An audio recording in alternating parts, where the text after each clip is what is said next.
It's late. Shameful display. 7 minutes. It's 10 minutes. What is it? How late is it? You're super late. 10 minutes late. This is your fault. Everything's your fault. Everything I do is I hit right. start streaming an hour ago. I even No, ate. I was done eating on time. no. You're eating, smacking your food away in my ears. You could have plugged in while I was eating. Yeah, but I forgot. I always forget. I mean, hey now! What's your boy PSA Sitch here with another Saturday live stream with everyone's favorite friended forever who's giving me lots of shit, so maybe he's not my favorite right now. So fuck that guy. Anyway, today's we'll be looking at a female reporter who was denied access from a Mississippi gubernatorial candidate because he was afraid he was going to get me too'd. What's going on, everybody? And what's going on specifically? Or are you talking I'm talking to you. Well, okay, here's my question. I'm looking messed up again already. For those that don't know, no. For those that don't know, I can't actually see Adam in real time. I can only see him like 20 seconds later when everyone else sees him. So what is this thing you're holding up to the camera? That is my latest match head device. My latest match head special effects. I put a little blood pack in it. I made a little thing, a little protective like plexiglass thing so I could get super close to it. I could film it super close up, and I was going to try to make the blood pack explode onto the glass. So you're trying to get another 5 million view YouTube video. That's what's happening. Hey, my video is up to 6 million views. Get it right. Okay. Yeah, everyone that doesn't know, Adam has a 6 million viewed YouTube video. It's going to 20. It's going to 20. It's still doing gangbusters. 6 million views. Yes. So I'm trying to think of interesting things that I can do, but the people do these videos they call it match art. They do a lot of match art videos, but they don't film them good. They're not good cinematographers. And I thought, right. That's what with the dragon video, the cinematography was. He spends all this time. This guy spends all this time. He builds a fucking dragon out of matches. Okay. Yeah. And then he films it and it looks like crap. Yeah, totally. Yep. I want to do bullet time. I've been actually looking at cheap cameras. Do you know how they do bullet time in The Matrix, where they like spin around in slow motion? I don't know how they did it. I know of it, if that's what you're asking. The way that they do it is actually relatively low tech. They have like 30, 40 cameras around the scene, and then all the cameras take a picture at the same time. So it freezes the image, and then you can move the camera around by stacking those together. So I keep looking for cheap cameras, because if I can get like a $10 camera, I can buy a bunch of cameras and do the same thing. You want to? Okay, so you're gonna buy like 30 $10 cameras and take a bunch of pictures from different angles. Why are you laughing, Mr.? Because that's hilarious. I have 6 million views. Okay, I have an audience to please here. Well, unfortunately, all those views are from India. They're not from America. So why are you still talking? Why is your mouth opening? I broke the secret. I'm sorry. What are you doing? Why are you talking? Shut up. So this video is going to be a lot of fun. Someone in our comments was saying that we should poll our audiences on what we should watch, which I was thinking we probably should, but normally we throw these things together kind of last minute. Did you put any time and effort into thinking what we would watch? Sitch. I think I lost Sitch. Oh my goodness. Okay, I can't hear you, Sitch. The wiring up did not work. Maybe his internet's out. All right, I have to entertain you guys while PSA Sitch restarts his computer. Okay, I'm back. What happened? I don't know. My internet just cut out. Oh, really? Oh, fascinating. Maybe it was the modem. Anyway. Yeah, I don't know. I turned the Wi-Fi back on, so between the Wi-Fi and being physically plugged in the router, one of them will work. Gotcha. Okay, so how much did you hear about whether or not we should poll the audience on what I we heard we should watch or pull the listen to? audience, and Yeah. then you got cut out. So that seems like a good idea. Do people send you? Sometimes people send me videos that they want us to watch. Yeah, sometimes people send me that. So, well, here, if we were going to poll the audience, I mean, what would like, are we going to have to come up with like 4 or 5 different options and say which one do you guys want, or? Sometimes we have 4 or 5 options. This week we didn't really have any options. But I mean, I knew instantly I wanted to do this one because this one's going to be Right. a lot. This one's so much fun. Oh my god, it's so much fun. It's true. How often, not only is someone getting denied access, okay, to the campaign out of a Me Too fear, but how often do they then get to confront them live on TV about it? Exactly. Yes. Never. Never Yeah, is the it's answer to so that question. good. It's so good. And I'm so glad at like towards the end he totally brings up the Me Too. He's like, fuck you. It's like the believe all women thing. It's like, Exactly. oh man. It's like you must So trust me. Oh, should you trust a reporter, Sitch? What's your gut tell you on you should trust? never trust her. Well, here's the thing. I'm not sure I wouldn't be worried. What publication does she work for? Is it some major publication? Oh, Do you it's remember? probably a local. No, it's probably a local Oh, okay. publication. I Well, don't even remember. if someone worked for like a big publication, even a local one, I wouldn't be worried about like a fake Me Too thing. I'd be more worried about them just lying about everything else. Yeah, the what was the Jordan Peterson thing? The enforced monogamy comment. Right. Like Exactly. And then she that's was what for you the New York get. Times. Right. Yeah, exactly. And she's an outspoken feminist. I love how all these reporters are tech reporters. the I know. the enforced monogamy woman is a tech reporter. Like what the fuck? Like There was a good Jimmy Dore video where he interviewed this lady who was talking about how the person the New York Times got to be the head reporter covering Bernie Sanders, they used to primarily cover the finance industry. And they used to work for like one of these big Wall Street companies, and their husband works for a big Wall Street company. And they're like, wow. oh yeah, that makes sense. Let's put the person that's going to naturally hate Bernie Sanders. They're going to be the one writing for the New York Times on Bernie Sanders. That's great. Oh, that's great. Activism and journalism. I know. It's really sad to see, these big publications just kind of throwing it all away. They're The business model has changed. I mean, right. they used to make a ton of money off of classified ads, and that's how they ran Oh, really? the news department was pretty much financed by classified ads because Oh, people had to pay for classified ads and they were a big ticket item. So, hmm. But you know, now no you're one has classified yeah, ads, because why the exactly. fuck would you? You're renting out a spare room like every Sorry, the sirens are Jesus. They're coming for your illegally unzoned wiring in your garage. No way. What weed is legal in California. What are you No, talking about? wiring. Yeah, I Not heard you. weed. No, I Yeah, there's heard no you. weed. Okay. Don't you know we grow the Indo in, My in God. California? We have the Indo.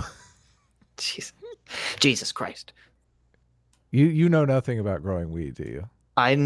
No, I'm a good boy. I don't do drugs. Really? Okay. I'm You a never 100%. you never set up your own Lightroom? Come on. No, I don't know anything about your. These are all foreign words coming from the mouth of a whatever, a deranged I just know lunatic. I just know from the news reports. Every once in a while Of course. they bust a house in Compton where the electric bills are like off the Really high. charts. Look, Yeah, look here, exactly. kids. There's only 2 drugs in this world you should do, okay? Caffeine from PCP. coffee. No. Coffee, and occasionally you should I do got some some. psilocybin. There I you got go. some coffee. That's it. Some magic mushrooms. Nothing else. Some magical mushrooms. None of this marijuana, this devil's lettuce. No. Stop it. So Stop it. is there anything to report? How's your channel going? Have you made any videos lately? No, I Are we haven't. streamers now? Are we officially streamers? My next video, not going to be a political video.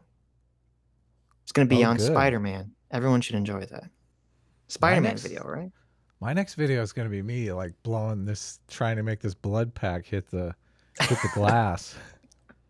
I'm gonna see Maybe if I you can can do get it. a market in China now with blood. Well, my other video, everyone was disappointed that there was no big boom at the end. The TOS for YouTube doesn't allow explosives. Like that's a good way Really? to get my channel demonetized again. Yeah. So I gotta make it artistic, which is what I'm really trying to do. So I'm trying to do like special effects type stuff. My ultimate goal with this is like, okay, if I can make some blood come out of here, then I can make a nice like sculpted head on there. I like the idea that an explosion isn't allowed, but like shooting blood everywhere is totally fine. Yeah, no, TOS, look it up. So that should be fun. I'm disappointed because Adam told me that the thumbnail for this video was just going to be like big tits. Mm-hmm. And it was going to be like the words "Me Too" coming out of the cleavage. Oh, that's what I was expecting. That would be good. We might have to redo the thumbnail. We might have to redo it, yeah. But I found this picture of the reporter. That's actually the reporter. That's from her MySpace page. Her MySpace page is still open. I don't think she looks that attractive, but that's just me. Sitch said he didn't think she was attractive, but no, I think she's obviously making like a "I'm sexy" face, which is the kind of face she would be making to the reporter in the truck or to the gubernatorial candidate in the truck as she's like trying that's what happened. The candidate, he went on her MySpace page and saw this picture and was like, "Oh, can't have this lady." Yeah, my wife is not going to dig this. No. All right. Ready to get into this? Yeah. Let's do it. Gubernatorial candidate in Mississippi, Robert Foster, is under fire this morning for denying a female reporter access to a ride-along with him and his campaign. That is, unless a male colleague joined her. Foster saying this could create I have some weird out of sync thing on my end, so I'm just going to try to reload it and see if it fixes it.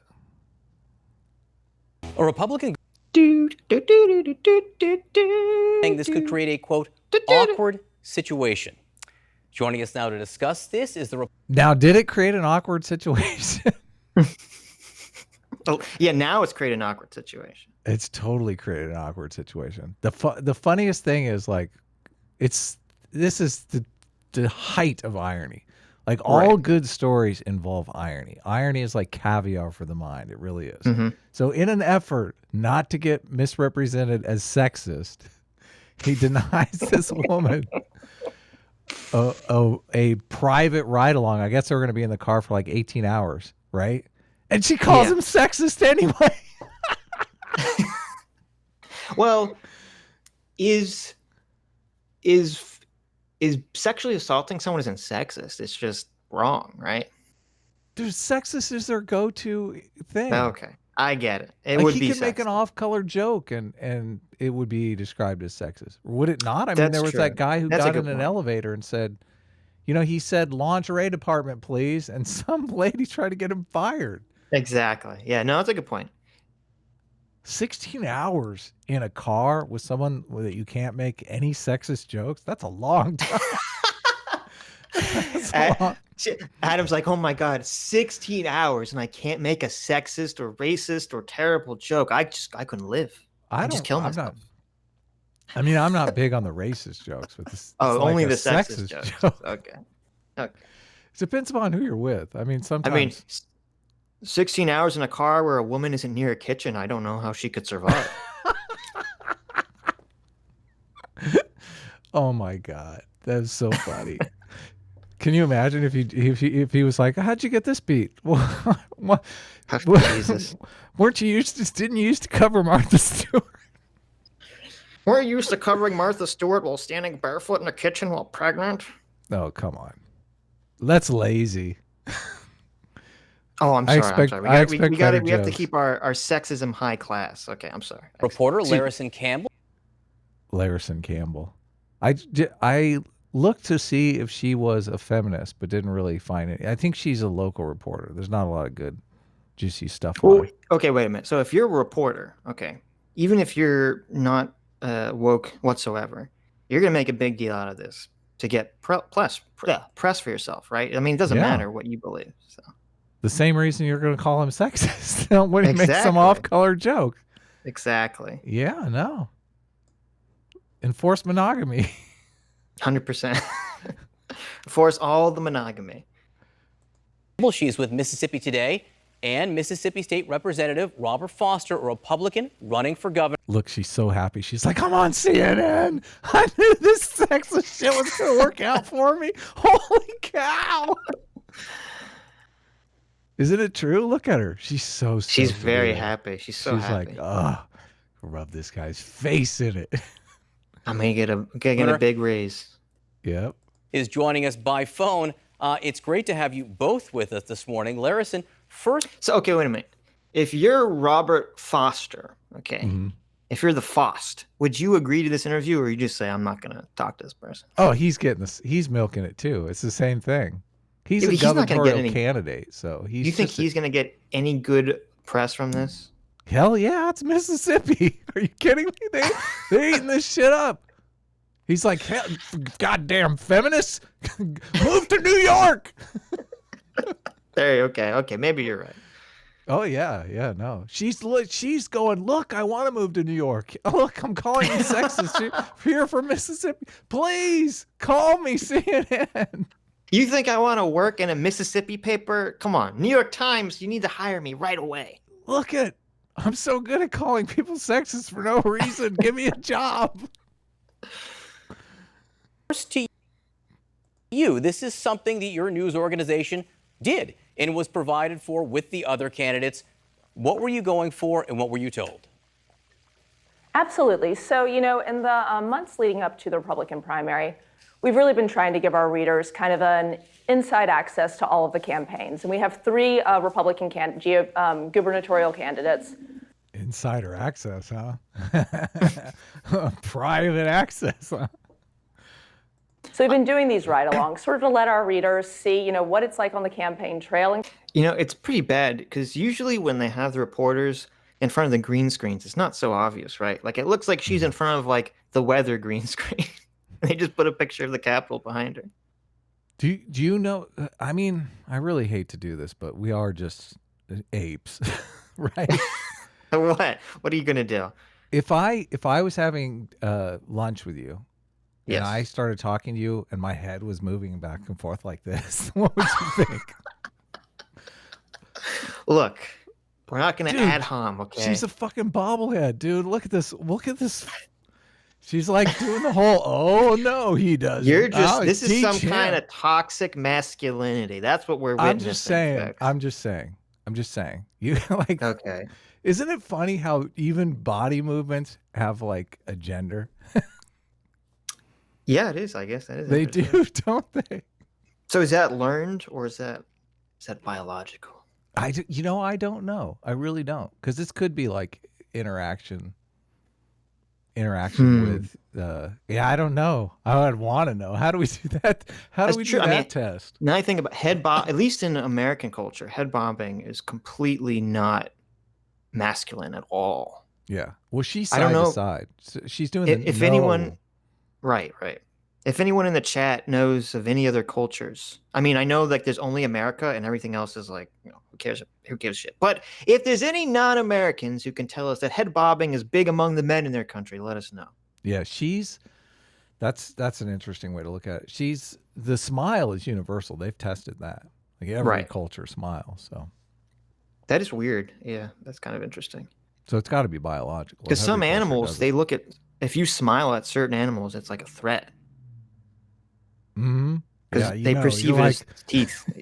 you smile at the Doberman and you're like, oh shit, I'm running now. and kind of give them a perspective into these candidates' position by watching them interact with supporters out there. We really want to give our readers as much information about these campaigns as we can. And so As much information as possible. Oh my, you're terrible.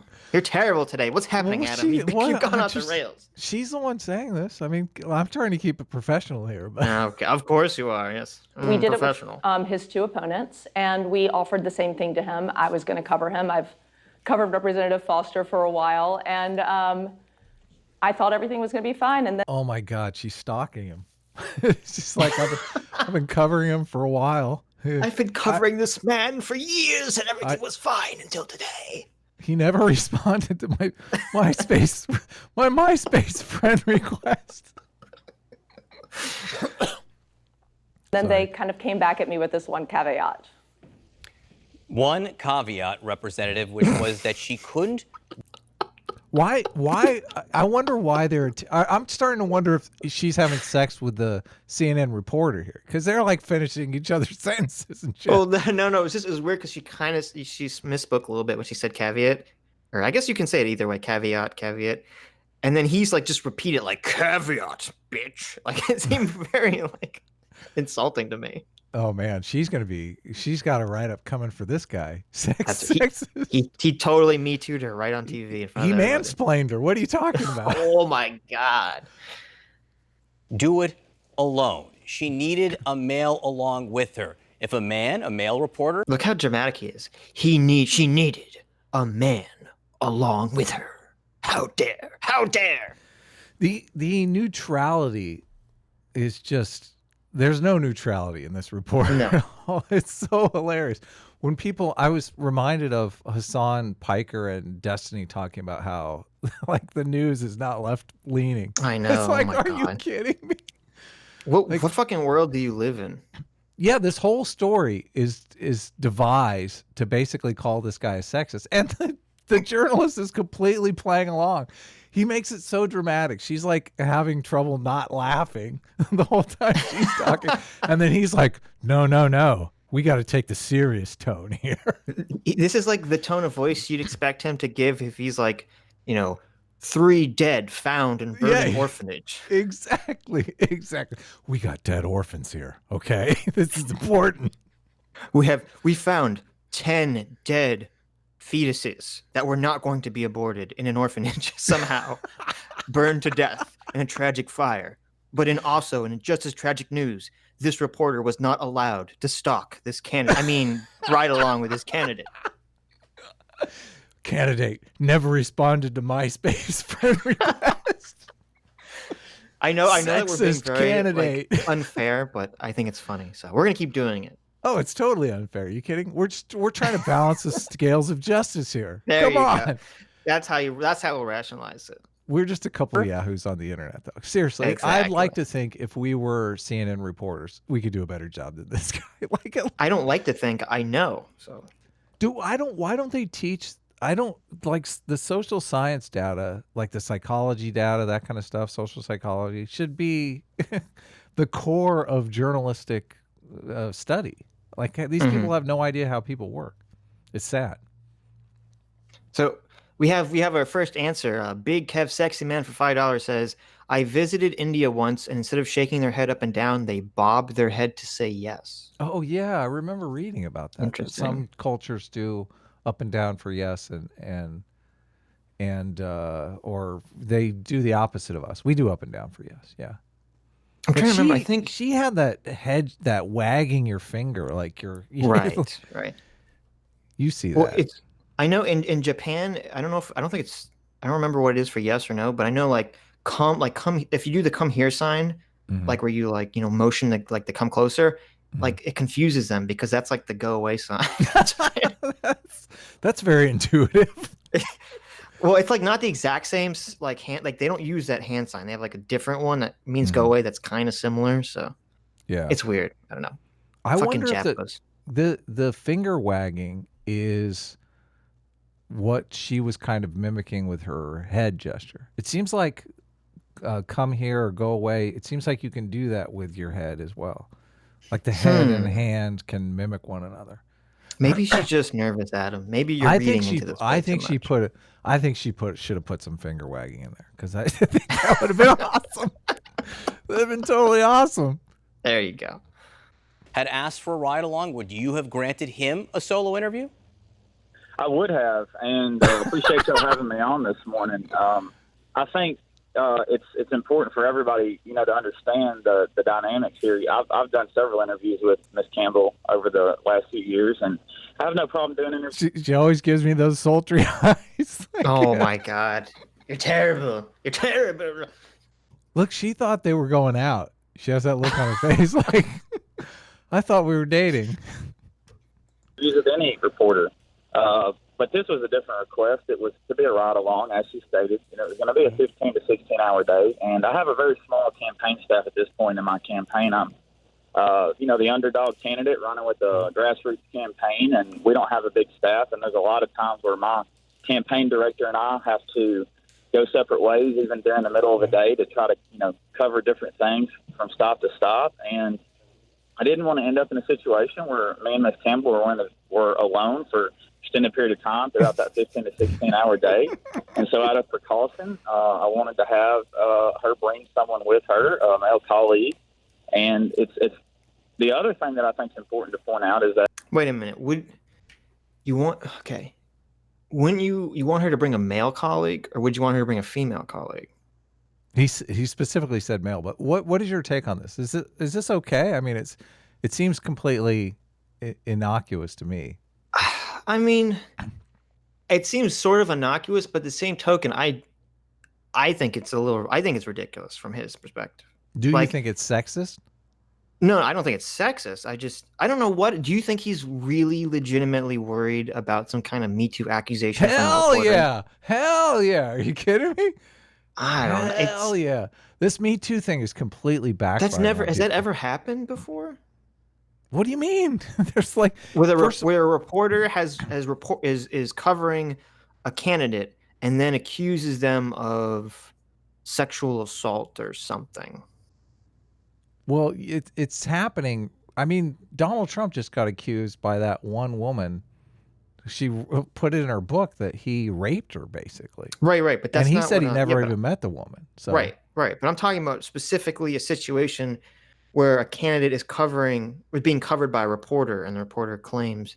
I mean, I think what's more likely is that he's not really worried about a Me Too thing. He's more worried about what you were saying with the Jordan Peterson thing, that he's going to say something that she'll misconstrue to be sexist or racist. Yeah, 16 hours they're going to be talking. Right, Are you kidding me? In 16 hours, a person is going to say something along the lines of enforced monogamy, and then the reporter's going to write a bad story about it. So, yeah. They're trying to misconstrue these people. Right. But see, I think that's the truth. I think this Me Too stuff is just an excuse because he didn't want to do it.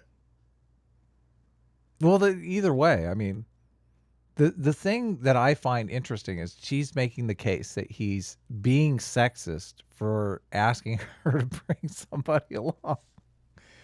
And I don't know how is it sexist? Like, it seems the opposite of sexist. It seems totally prudish. Everything is sexist, Adam. It doesn't. If you're a man and you do something a woman doesn't like, it's sexist. Don't you understand? Yeah, I don't know. Someone needs to explain it. I'm not the smart one on this podcast. Look, when your girlfriend or wife says that she's hungry, and you say, "Where do you want to go?" and she says, "I don't know," and then you have to list off 10 places to finally get to the one that she wants. All those 9 places you said before, that's all sexism. That's all sexism right there. You should have just known immediately the right restaurant. I want to go back to the point that you were making on the misconstruing something innocuous that he said. Yes. Tim Pool has a real good analogy on this when he talks about just the risk. Even though the risk is very, very low, he says, if you could purchase a lottery ticket and that there was a minuscule risk that you, instead of winning, you were going to die. Would you repeat that? I don't understand. If there's a lottery situation and you're buying a lottery ticket, there's a chance you could win, there's a chance you could lose.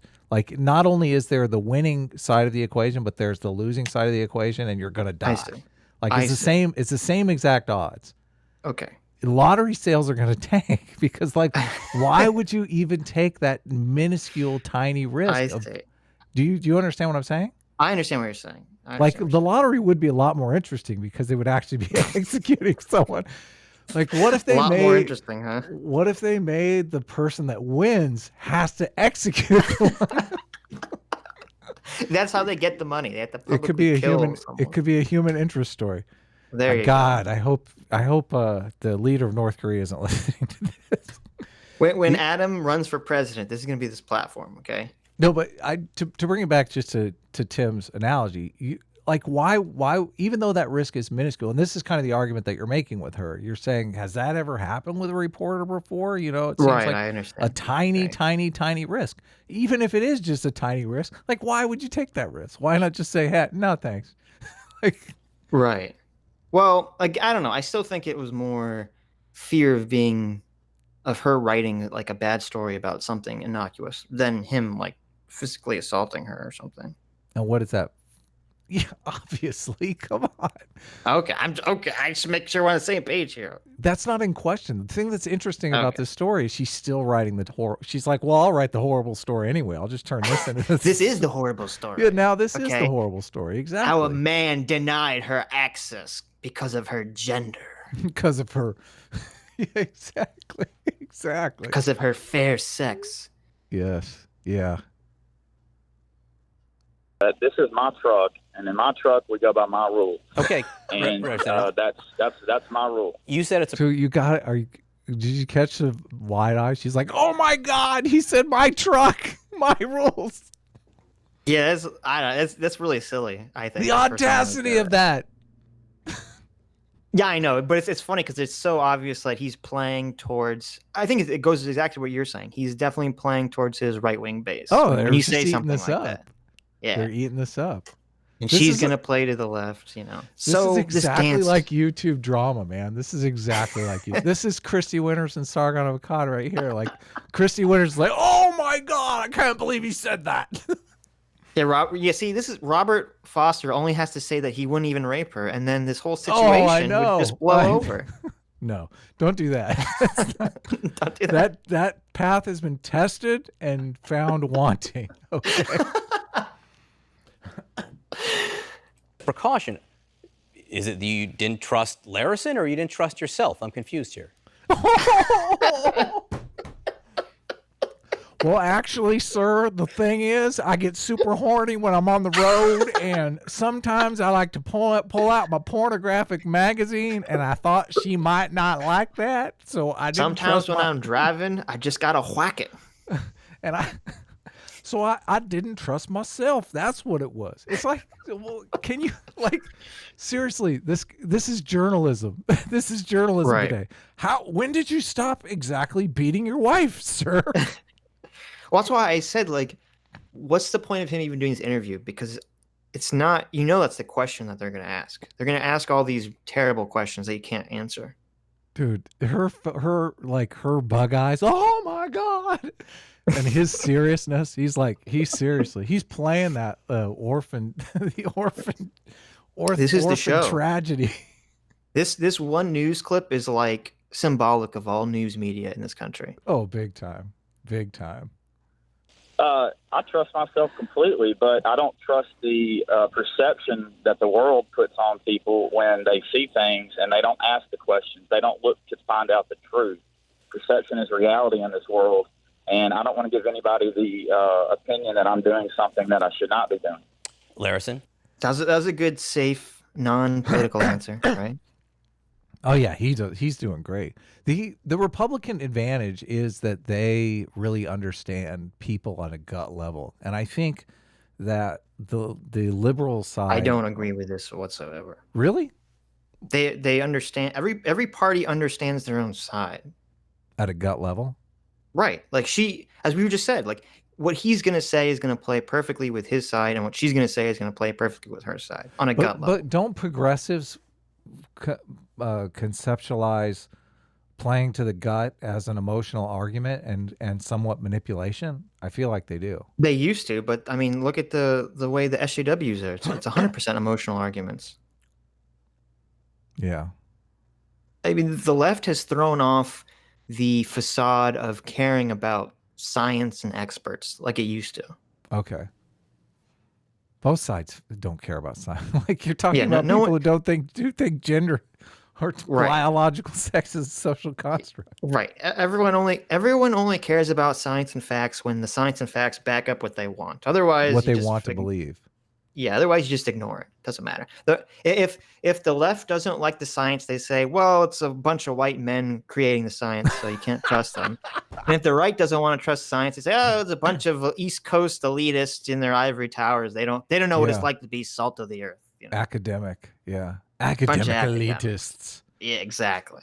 Nothing matters, guys. Everything is doomed. It's all over. Okay. Yeah. Yeah, so I've got a couple of things to say here. First of all, like you said, it's your truck, it's your rules. Why is it my responsibility to make you feel comfortable about something that, that again, as your campaign director said on the phone with me, is this weird request that you have? Why was I the one? Why is the Do you have that rule in your car, Sitch? Your car, your rules? Every piece of my property, I am the king, and everyone must do what I say. My car, my rules? Because I'm just thinking like bikinis. There could be the bikini rule in the truck. Yeah, I was gonna say I have the opposite of this guy rule. If I'm ever driving a woman around, she has to be alone. No one else can be in the car. No shirts rule in my truck. Mine's is my truck. No shirts allowed. onus on me to bring someone along? Because y'all wanted. Okay, so I will say she does seem to be genuinely upset about this. I think from her tone of voice, it doesn't sound like she's faking it. Come to on, me. dude. She's laughing her ass off every single cutaway. She's trying not to laugh. That could Why be is she yeah, but trying that's not like to laugh? that's like when you're like nervous and upset and you're like smiling and No, laughing. That's how she's I'm like perceiving this. She's like, this situation is preposterous. Yeah, we'll see. We'll see where this goes. To do the interview. I didn't ask y'all to come with me to do the interview, so it's my rules, my truck. I mean, but it's, again, your rule. Again, no other candidates have ever had a rule like this. And, I mean, okay, let's go back to the appearance of impropriety thing.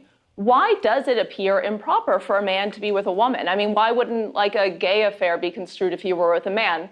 Unless, at the end of the day, what you're saying here is a woman is a sexual object first and a reporter second. People, when they see a woman with a man, are going to automatically assume that she's there for, you know. Okay. I think she believes what she's saying, but it's still insane. What Is do you that mean? fair? Like she does really seem upset by this, but what she's saying is crazy. Like to take it immediately to, oh, the reason you can't do this is because women are seen as sex objects. Like that's an absurd thing to bring forward. Yeah. And not like, do the people who jump to those conclusions, are they sexist too? Or are they just like, do they perceive women as an object? I mean, for all they know, they're madly in love and like, like he's getting ready to leave his wife. They're sexist because they're sexist against men because they're like, oh well, men must be viewing women as sex objects. That's the only way they can come to this conclusion. Sitch turns it around. Sitch totally turns it around. They're sexist against the candidate. Exactly. They're like, I mean, he's just a guy. We know what he's really after. We know why he's on this ride along. 16-hour ride along. Oh yeah, sure, buddy. Yeah, exactly. I mean, being afraid, even though I don't think it's very likely, but I do think that being afraid of a Metoo accusation, how is that sexist? That's not sexist. Yeah, that's what I'm trying to get to. Like, why you're trying? That's running from sexism. That's saying I wouldn't want to risk saying anything that made you feel uncomfortable. Therefore, I'm not going to hang out with you. Well, that's a very nice way of saying it. It's more like I don't want you to accuse me of anything. No. But you know, we're worried about their feelings. If you say so. You know, with an improper relationship because Look at his head. again, they see a woman. What's going on here? I don't. It's She bad. need, back up, CNN. We need a wide shot here. She's going out of camera frame. But you think, doesn't she? She sounds like she's really upset, doesn't she? To you? Oh my God, you're falling for it, Sitch. You You're think totally you think falling it's an for it. act? You think it's an act? I think you're in love, Sitch. It's okay. Sometimes love blinds you to things. Like, Look, I'm makes supposed you to be the see one. people in a different light. I'm supposed to be the one who's slightly autistic. Okay, so I should be the one not being able to read emotions. But I think you're the one being a little autistic here, Adam. You're so dead inside. You're so sexist. You just can't accept this woman's pain and suffering. Oh, she's stoked, dude. Are you kidding? She's like so happy about this. She's like, this stupid ride along with this nobody candidate in my podunk town is now a national news story. Yes. She's so excited about this. Why do you think she's smiling? Why do you think she's gesturing so animatedly? She's totally excited. She's upset. She's No. nervous. No, she's excited. Okay, we'll see. We'll see. She feels We'll her get to the status answer. rising. She's like, oh By my the end God. of this, we'll get to the answer. No, we won't.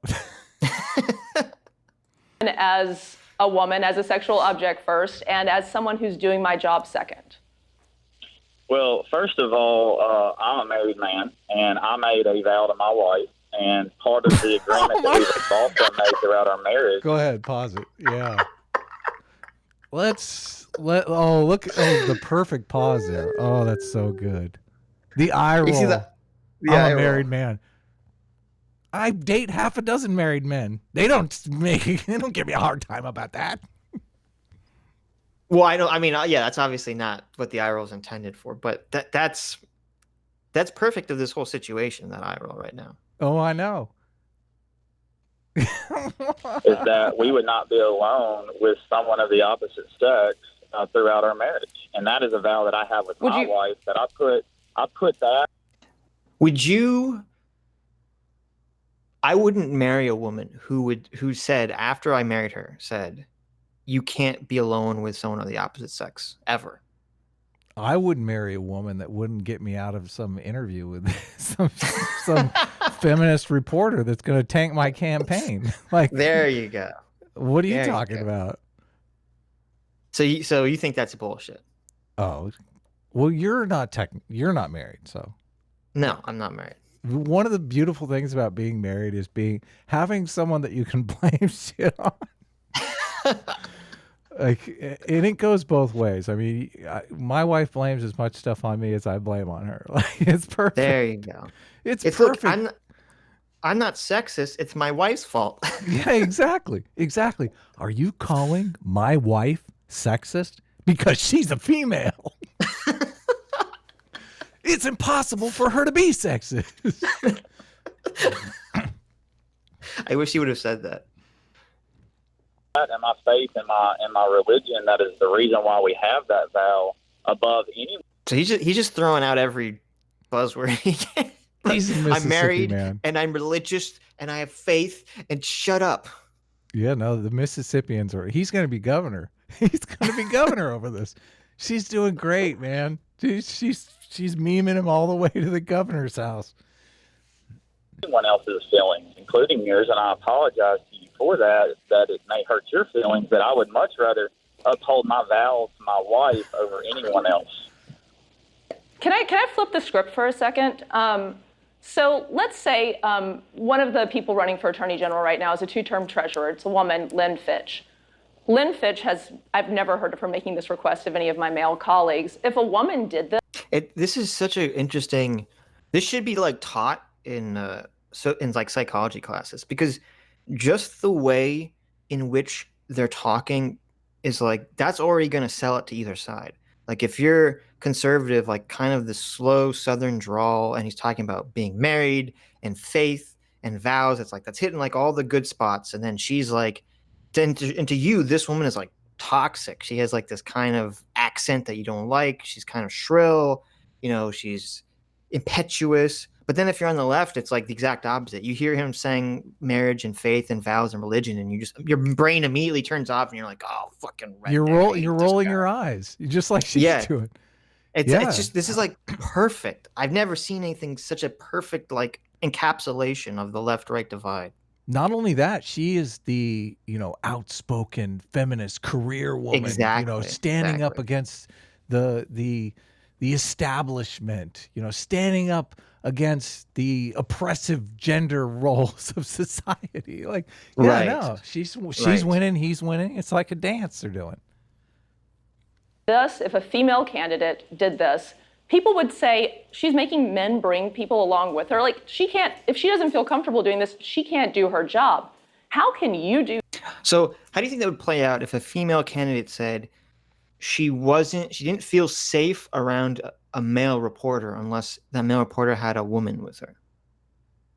Didn't AOC kind of already do that with when she toured those facilities? She was saying she didn't feel safe because of the guards or whatever. Oh, she did kind of do that. Yeah. Yeah, You're right. no, it's first of all, it's completely nefarious. It's totally dishonest. But it's good politics. It's real good politics. Well, no, but I mean, in terms of, would people say, oh, if you're so afraid of a male reporter, then obviously you can't be president or governor or whatever? Would they say that, or would they say, oh, men are so scummy that it makes sense and she's right? Yeah, I don't know. Would it be divided by one side would say men are just that way, and the other side would blame the Well, yeah, woman? that's obvious. But I mean, like, what would the normies in the middle? What would that 10% of undecided voters say?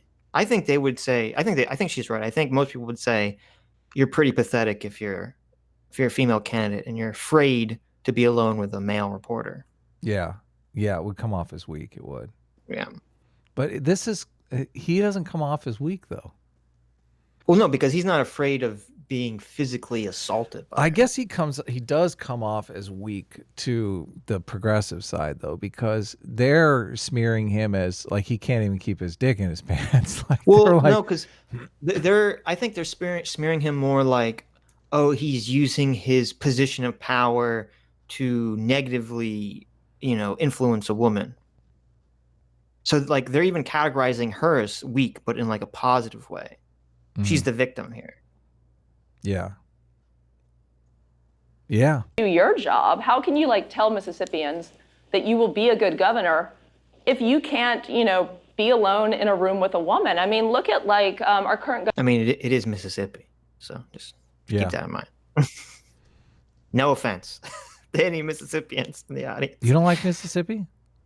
Have you been to Mississippi? I've never been to Mississippi. No, You I've been to racist. Alabama. I've never been to Mississippi. I've been to Alabama, but I've been to never been to Alabama? Mississippi. I've been Actually, to no, that's not true. Mississippi. I've driven from California to the other end of the country, so I've been through I've driven through Mississippi. Okay. Yeah, doesn't count. Got to hang out there. You gotta hang out. You got to wrestle alligators on the bayou. Gotta wrestle them alligators with the Cajuns.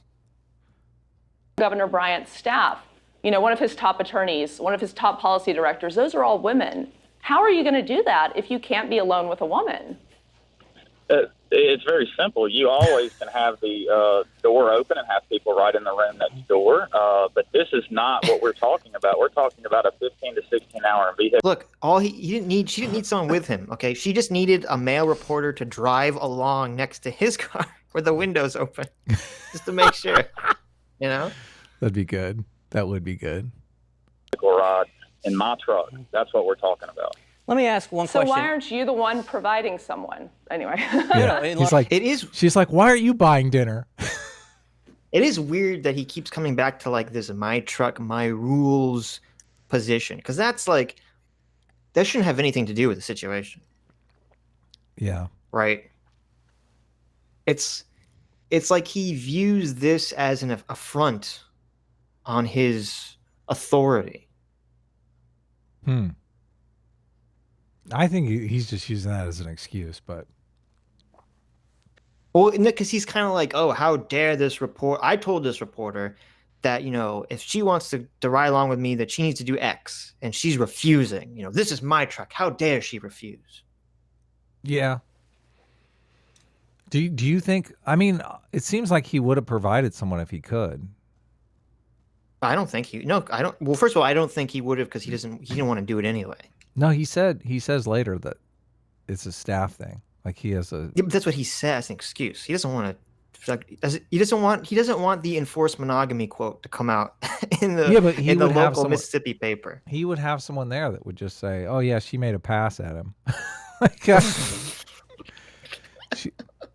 she came on the truck. She had her blouse unbuttoned down to like the fourth button. Like, it was horrible. She was all over him.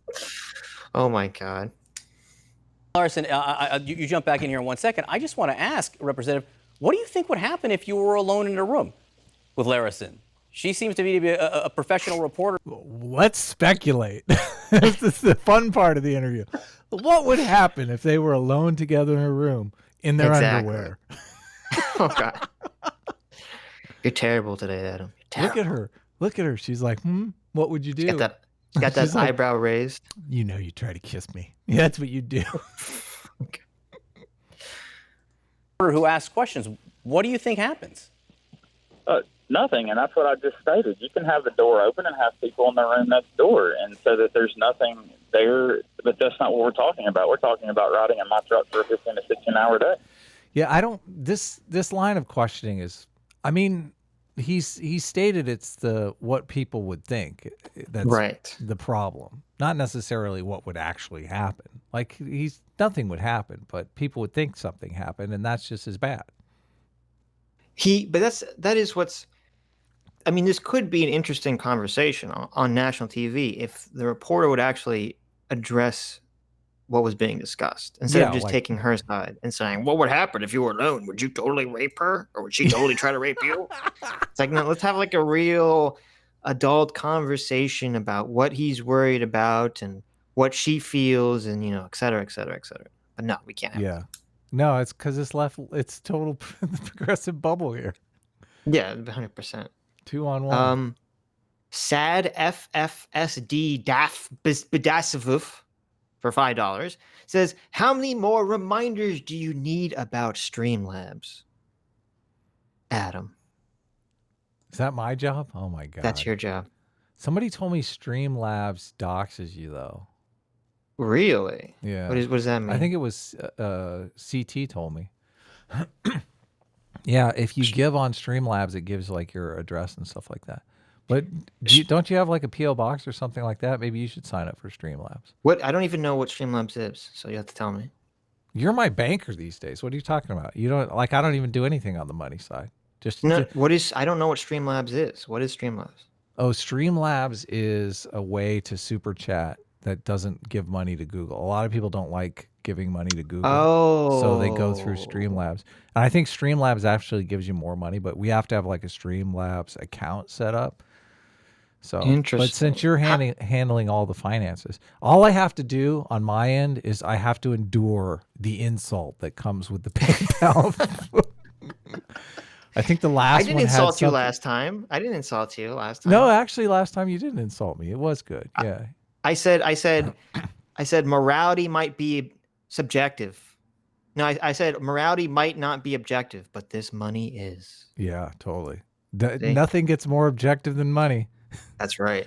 Ron Paul is getting pissed off right now that we're talking about how objective money is. He's like, audit the Fed, the gold standard. Money is just paper bullshit. And since Adam won't do it because he's a communist and doesn't care about money, I will look into the Streamlabs. Yeah. So that what are you talking? I totally care about money. Are you kidding me? I'm like, I'm making fireworks videos for people that aren't even American. Of course I care about money. I like money. Come on, I like money. Hummer Eduardo Rodriguez Marano for $5 says, or Zat Pajet, I believe, right? Or is that someone else? I don't remember. I get why he doesn't want her close alone. The same reason that I wouldn't hire a gender studies degree on her. It's a dumb lawsuit waiting to happen. That is true. Exactly. I can't even fathom if any. See, I would think maybe that's the real problem with these SJW types not being able to get jobs. So the employer looks at their CV and it says gender studies degree, and they just go, oh, right in the trash can. Yeah, exactly. Bye. Yeah, it's just no, not even going to deal with it. Nathan Margolis for $5 says, I think his real reason for doing this is traditional morality and avoiding the appearance of sin. Billy Graham did the same thing while on the road. I mean, that's what he's saying. which is weird because that's not what I would have expected him. That's not the route I would have expected him to take. Who was the Democratic presidential candidate that like slept with his videographer? I have no idea. Do you remember that? This sounds like it was something before my time. No way. He ran against Obama. What are you talking about? He was slept with his Ed, videographer? I think it's Ed. Oh, I can't remember his name. Edwards. I'm getting close. I can feel it. Wait, no, we're talking about Edwards. John Edwards was the guy who like cheated on his wife while she was in a coma or something, right? John. Oh yeah. She had cancer, and he was sleeping with his videographer. Yeah. Oh, I didn't know that was his videographer. Oh yeah. His campaign videographer. Yeah. I like that John Edwards has his own Wikipedia section, an entire article called John Edwards Extramarital Affair. Yeah, exactly. See, and this is why people would think it. They'd be like, "Oh, I remember Edwards slept with his videographer too." You're right. It's a filmmaker hired to work for his presidential campaign. I can't believe that in this whole interview, nobody ever. Well, I guess he does touch on it, but the two people, the reporter, or I guess they're both reporters, but the two people coming at the candidate, neither one of them seems to acknowledge the fact that people think shit's going on. Like, the appearance of impropriety is the problem. Well, they act like that's not going to exist. That's not going to exist. I don't know. That's a heavy sigh, bud. I don't agree. I don't agree with that. I mean, I agree I agree with Nathan that this seems to be this is his given reason, that he's this religious moral man and he just doesn't want this appearance of impropriety. But I just think that's absurd. John Edwards that's not even a fear of Metoo, because if that's your position, you're saying even if this was 10 years ago before Metoo, he still wouldn't have done it. Well, I'm saying maybe he would. I don't, I'm just saying that the appearance of impropriety could potentially devastating. There's two potentially devastating situations here. There's the appearance of impropriety, and there is the potential mischaracterizing of something he said. Both those landmines are awful. But are they really even talking about, they're not talking about the appearance of impropriety. No. They're not talking about either of those landmines. They're just saying, dude, you're sexist. Yeah. He's talking about nothing bad's going to happen. My rules, and my wife doesn't like it. And she's saying, sexist. Yeah, she's not really even making an argument. She's saying, oh, it'll be okay. Don't worry about it. She's not even saying that. She's not even there. She's just, you're a horrible sexist, and you should have provided a person if you didn't feel comfortable being alone with me. But don't you think the nothing's going to happen is implied? Well, she's jumping all the way to you can't control yourself. You want me, don't you? You want me. The reason you don't want to do it is because you can't be around me without thinking about having sex with me. Just say it. Well, I wouldn't go that far, but Big Kev Sexy Man for $5 says, just record the whole meeting. If an accusation happens, then release the video and enjoy your election win. The route he took just makes him look weak. Oh, okay. Interesting. I don't think it makes him look weak to most Mississippian Republicans, because I think they'll view it as, he's a moral man sticking it to this liberal elitist who doesn't care about morality. Yep. I think that's how it'll be viewed. Could be definitely wrong, yeah. No, I think you're right on the money there. The South is very religious. Yes. Risen37 for $4.99 says, hey guys, big fan. This is off topic, but what are your thoughts on Ezra Klein's claims that all politics is identity politics? Oh my God, is that new? Oh, we got to cover that. We've talked about this, because I'm pretty sure one of the many Ezra Klein things we covered, he said those exact words. It might have been the Adam Serwer stream that we did. Well, you have to define identity politics. Like, I believe that there are identity groups that are kind of a good form of identity politics. Like if you're identifying as a roofer with other roofers in the United States, and you have grievances with the government, or you want to pool your resources to influence our leadership, I think that's fine. I think the problem is Ezra Klein wants to group everybody together by race and sexual orientation. Right. Like, why isn't roofer a protected class? Well, because you're only a protected class if there's a history of oppression against your class, right? Nobody suffers like the roofers. Are you kidding? Come on. What about the coal miners? Yeah, exactly. Nobody suffers like the coal miners. What about the poor? Yeah, exactly. Why isn't being poor an oppressed class? I don't know. It's a good question. That's the most oppressed class. Right. Yeah. Throughout all of human history. We don't want to play. We don't want to play class politics. People constantly say that. I'm trying to remember, because I'm pretty sure Ezra Klein takes the kind of radical far left position that was talked about in my People's Equals Our video, where he believes that all politics is like white people trying to protect resources for other white people away from, those dirty non-whites. Like, I think that's how Ezra Klein views the world. Oh, that's so disgusting. It is very disgusting.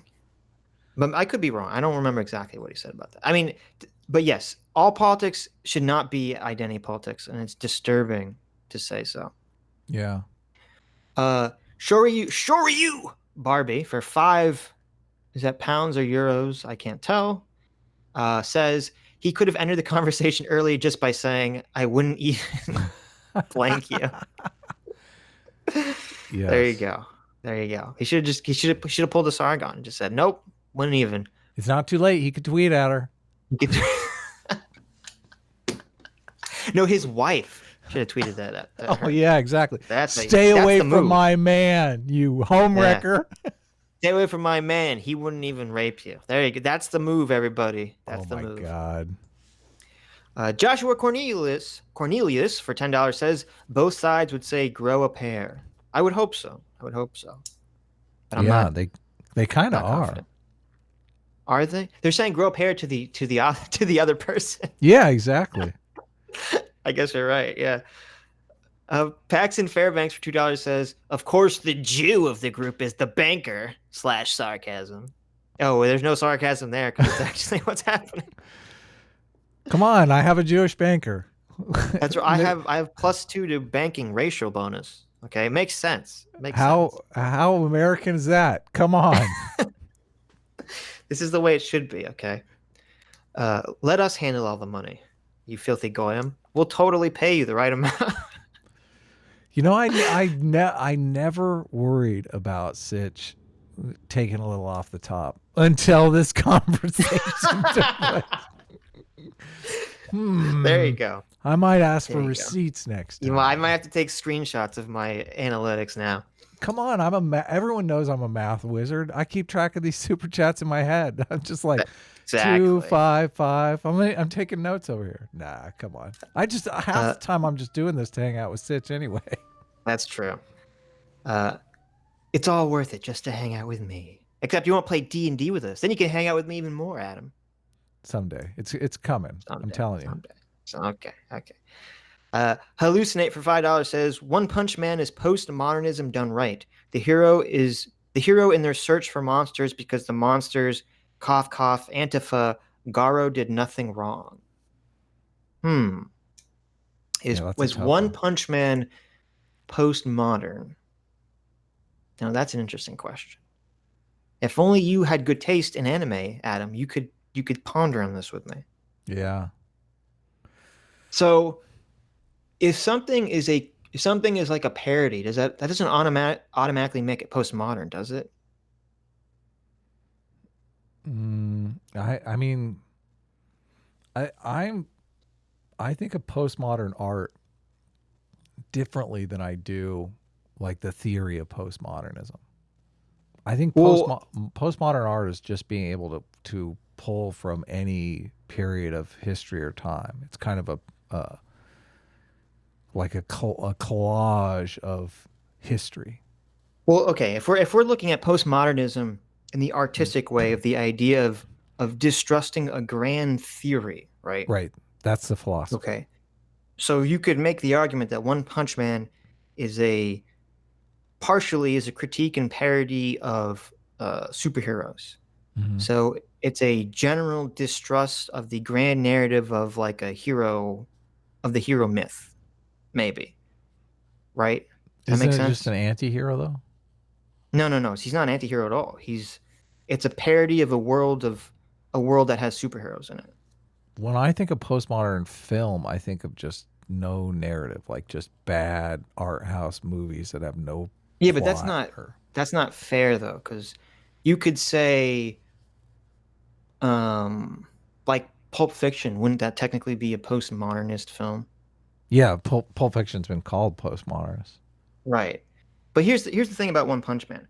On one hand, you could say it's postmodern because it is a critique of the established hero genre and ideology and the grand theory of heroes. You could say that. But on the other hand, it has it's proposing its own theory, which is that, and this is what I think is interesting about One Punch Man that isn't talked about that much, is that it seems to be the point of One Punch Man is kind of that your intention creates your reality for you.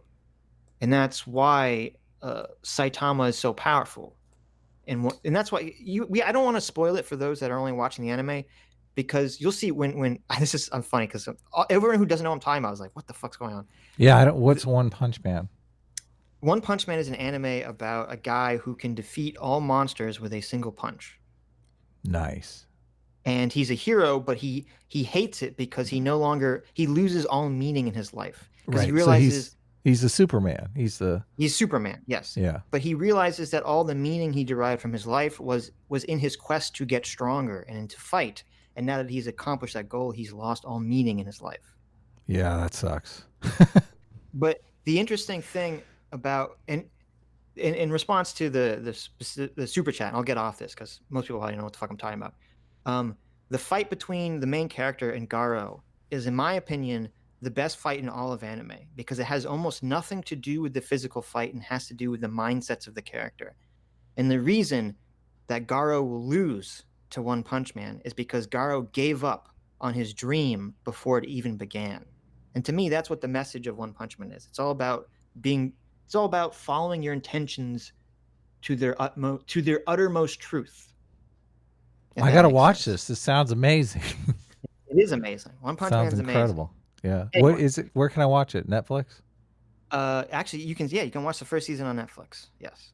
I'll check it out. I would recommend, if you can stand it, I always prefer the Japanese version with the subtitles. Yeah. Anyways. Nah, can't stand that, to be honest with you. Well, then you can be a horrible American and watch it with the I like to English draw and paint, so I do a lot of listening. Well, I would say you should watch. It's only 12 episodes, the first season, and you should watch it because the animation in the first season of One Punch Man is probably some of the best animation you'll ever see in your life. Is it as good as Fooly Cooley? Yes, easily. Better, huh? Oh, better. Yeah, you almost said better. Nice. It's okay, I'll check it out. I love Fooly Cooley. You should watch. Haven't you seen those amazingly drawn comic panels I've posted on Twitter? Yeah, no, I know that's One Punch Man. Yeah, that's one. Yeah, the comic is drawn like it's amazing. Anyway, yeah, let's get off of One Punch Man. Hummer Eduardo says for $5 says if SJWs don't get jobs, probably is worse because they will turn into the public sector. And yes, I am the pizza jet. Yes, I remembered. Yeah. So yeah, no, that is a dangerous fear.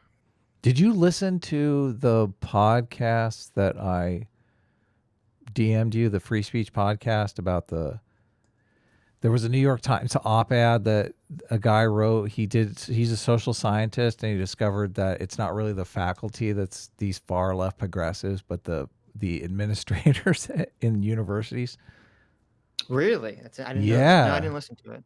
No. Yeah, it's kind of crazy. So the students are really open-minded, they're willing to fight it out. The teachers are really open-minded. They're willing to fight it out. But the people who are who are turning students into activists are the administrators. These administrators that are totally left-wing radicals. Interesting.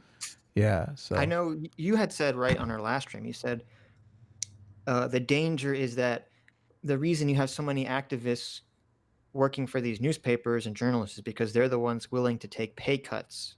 Yes. In order to write, because they believe in the cause. Yes. So yeah, administrators kind of fall into that role too. And also in that podcast, I think it's Fire. Fire is the name of the organization. They do a podcast. It's really good if you want to find it on YouTube or look it up online. But the administrators are also in like a almost a therapeutic type role with students because they're about making their lives comfortable, making things easy for them. So it's funny. It's totally funny that they're the caring progressives that are turning these kids into activists. right. Yeah. Joshua Cornelius for $5 says it is plain old Sia, I assume cynicism disguised in moral superiority. It is better just to say that in today's political climate, it's smart to cover one's ass. Yes, it is always smart to cover one's ass. Yeah. Sia is cover your ass.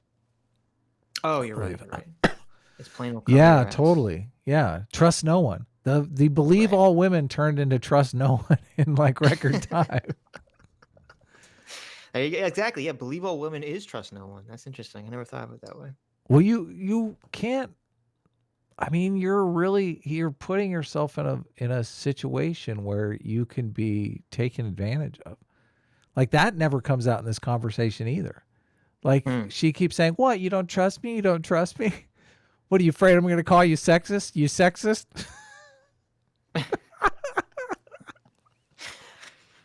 Exactly.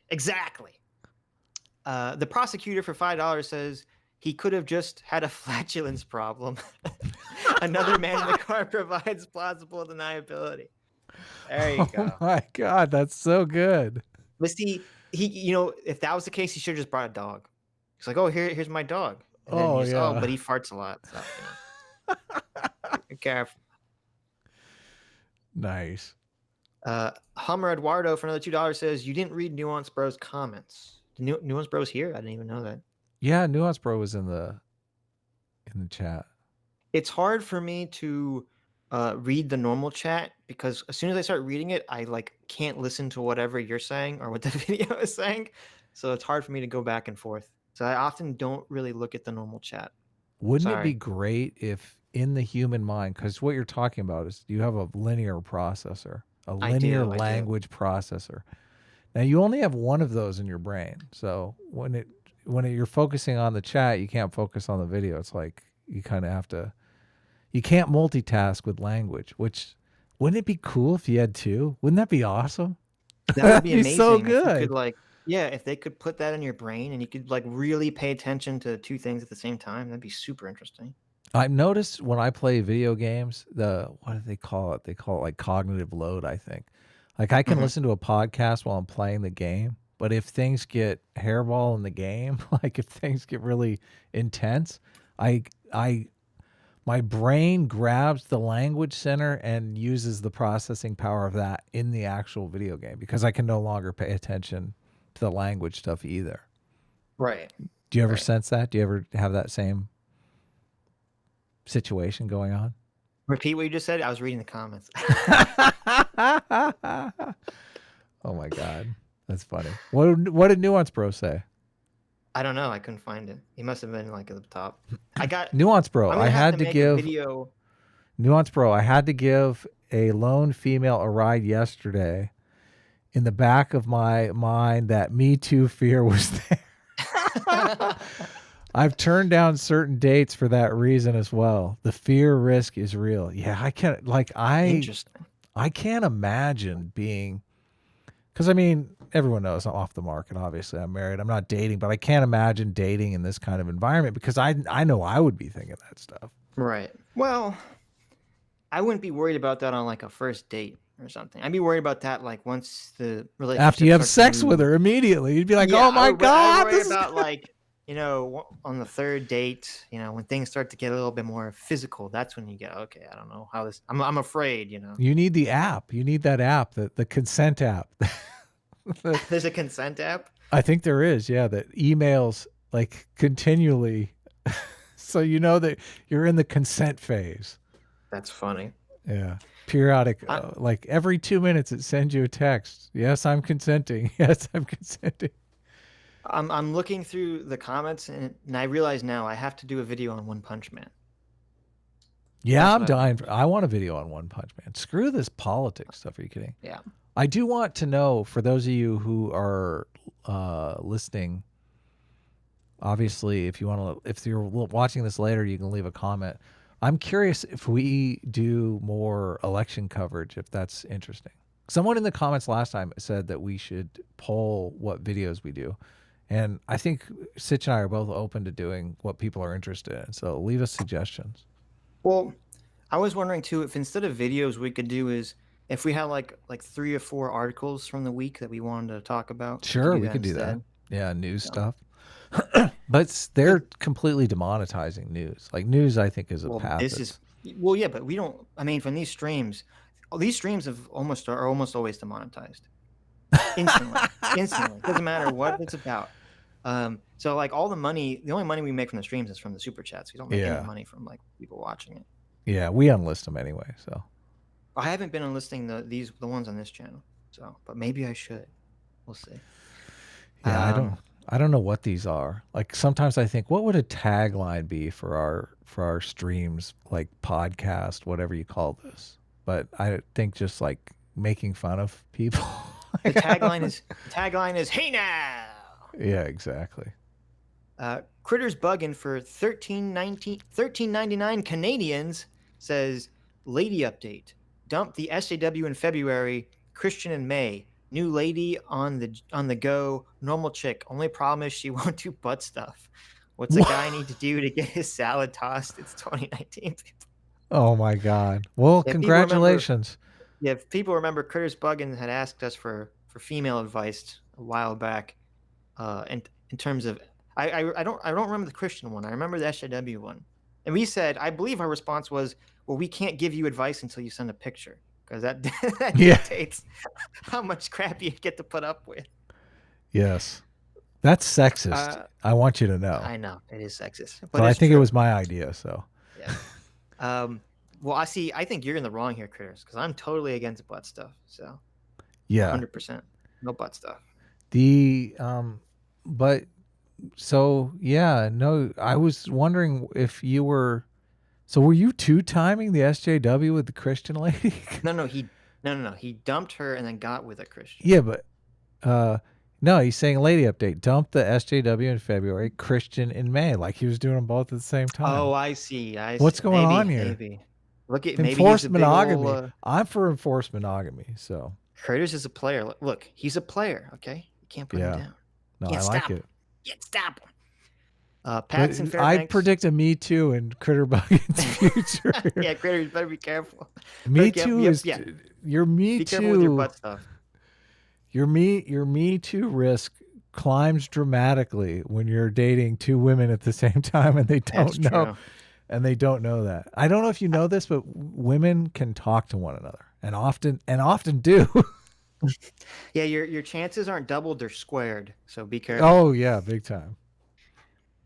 Paxton Fairbanks for $5 says he doesn't come off as weak because he's upholding a boundary and taking the Mike Pence route. Yeah, I think that's how his supporters will see it. Yeah. They're both playing to their teams. Right. Yeah. Nathan Margolis for $2 says they did the same thing to Mike Pence in 2017. Yep. Really? Yeah, because remember he had just a flat rule where he would be not alone in a room with a woman at any point in time. Yeah, that's good. Which to me, I don't know. To me, that's madness. Well, because you want to ask him out sooner or later, so you're like, well. Well, no. Even I'm saying if I'm married, and my wife is like, "Oh, you can't be alone in a room with a woman," I'm like, Jesus. If you don't have a certain level of trust with me, then why are we even married? I have my wife has certain women that she said no, you can't be alone in a room because she knows my type. She's like, no, that one's not happening. Forget about that one. Oh yeah, you can be. Yeah, that's okay. Certain women, okay. So I'm sure all the ladies out there want to know, Adam, what's your type? I have a theory on why. Notice I'm not answering though my type I've thing. noticed. I'm gonna come back to it. I have a theory on why why Robert Foster is calling in and why he's not actually on camera. Mm-hmm. Because he's sitting across from his wife right now, and they're both laughing their asses off. She's just glaring at him with her arms crossed. No. They're both laughing. They probably have an open marriage. They're probably like laughing.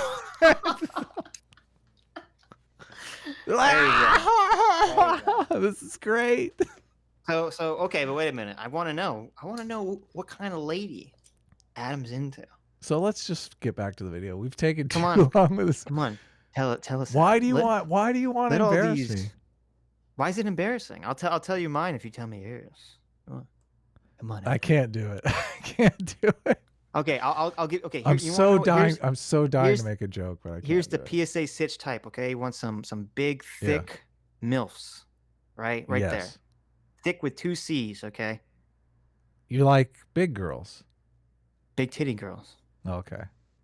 Who doesn't? That's like normal. Like, what are you talking? Yeah, but like some people like those girls that look like they're gonna break if they bend over because they're so skinny. Like, oh yeah, no.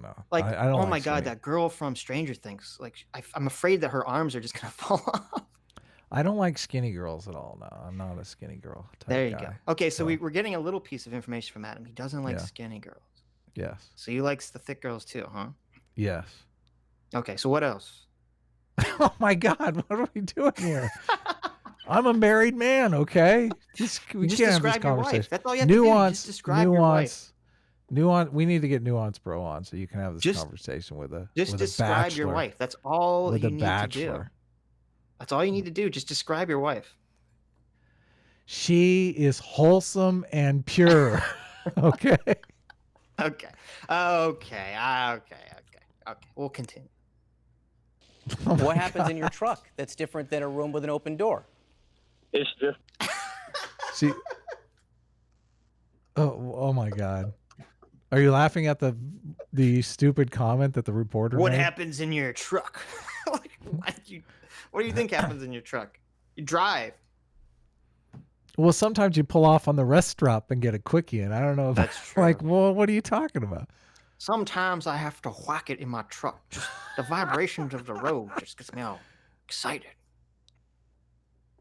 It's a perception, and that's a rule that I've always had and I've always followed. It's a very professional rule that many other people, including Billy Graham and Governor Mike Pence, have followed, and many other leaders throughout our nation. Did people have any reason? Did people have any reason? So there you go. He threw out the Billy Graham, Mike Pence reference.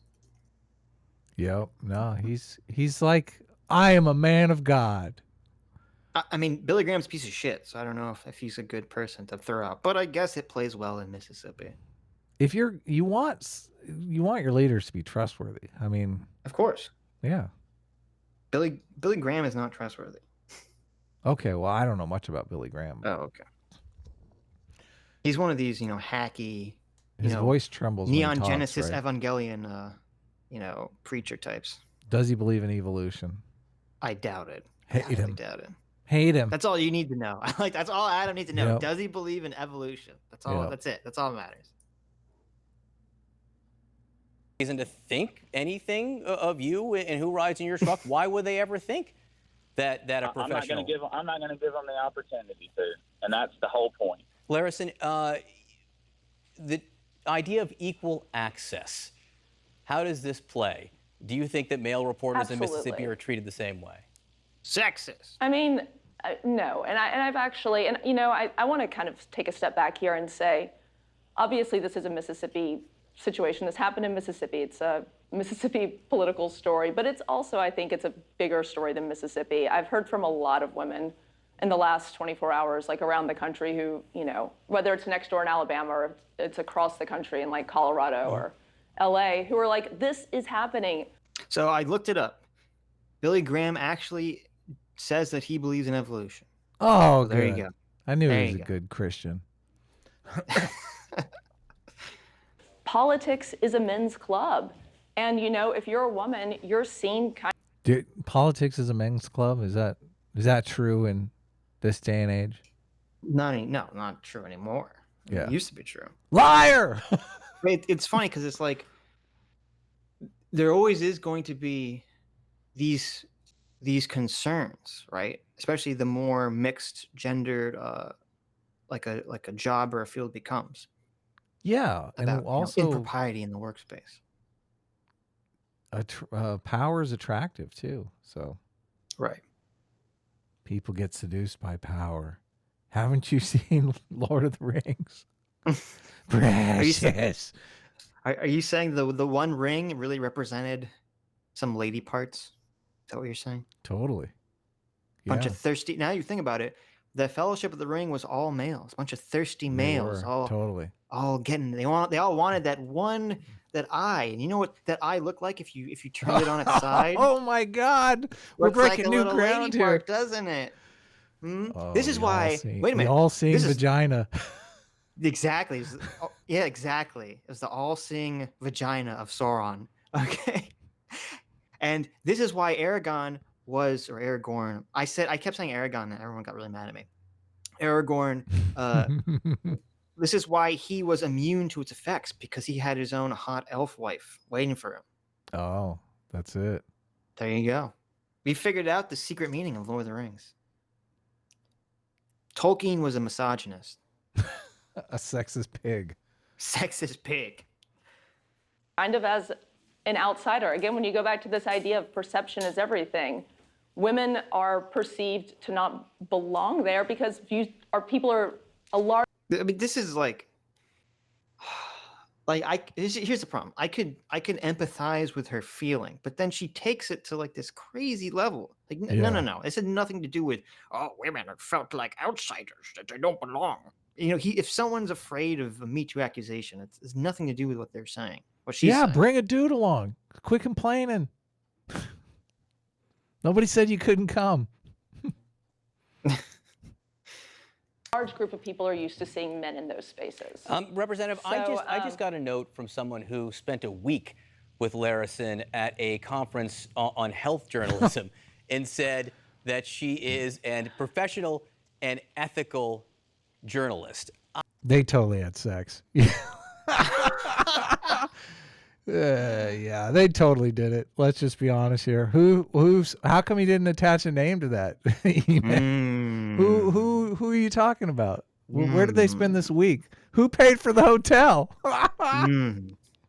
You might be on. I don't understand from you, as a public elected official, the message you're sending to young girls who want to be journalists.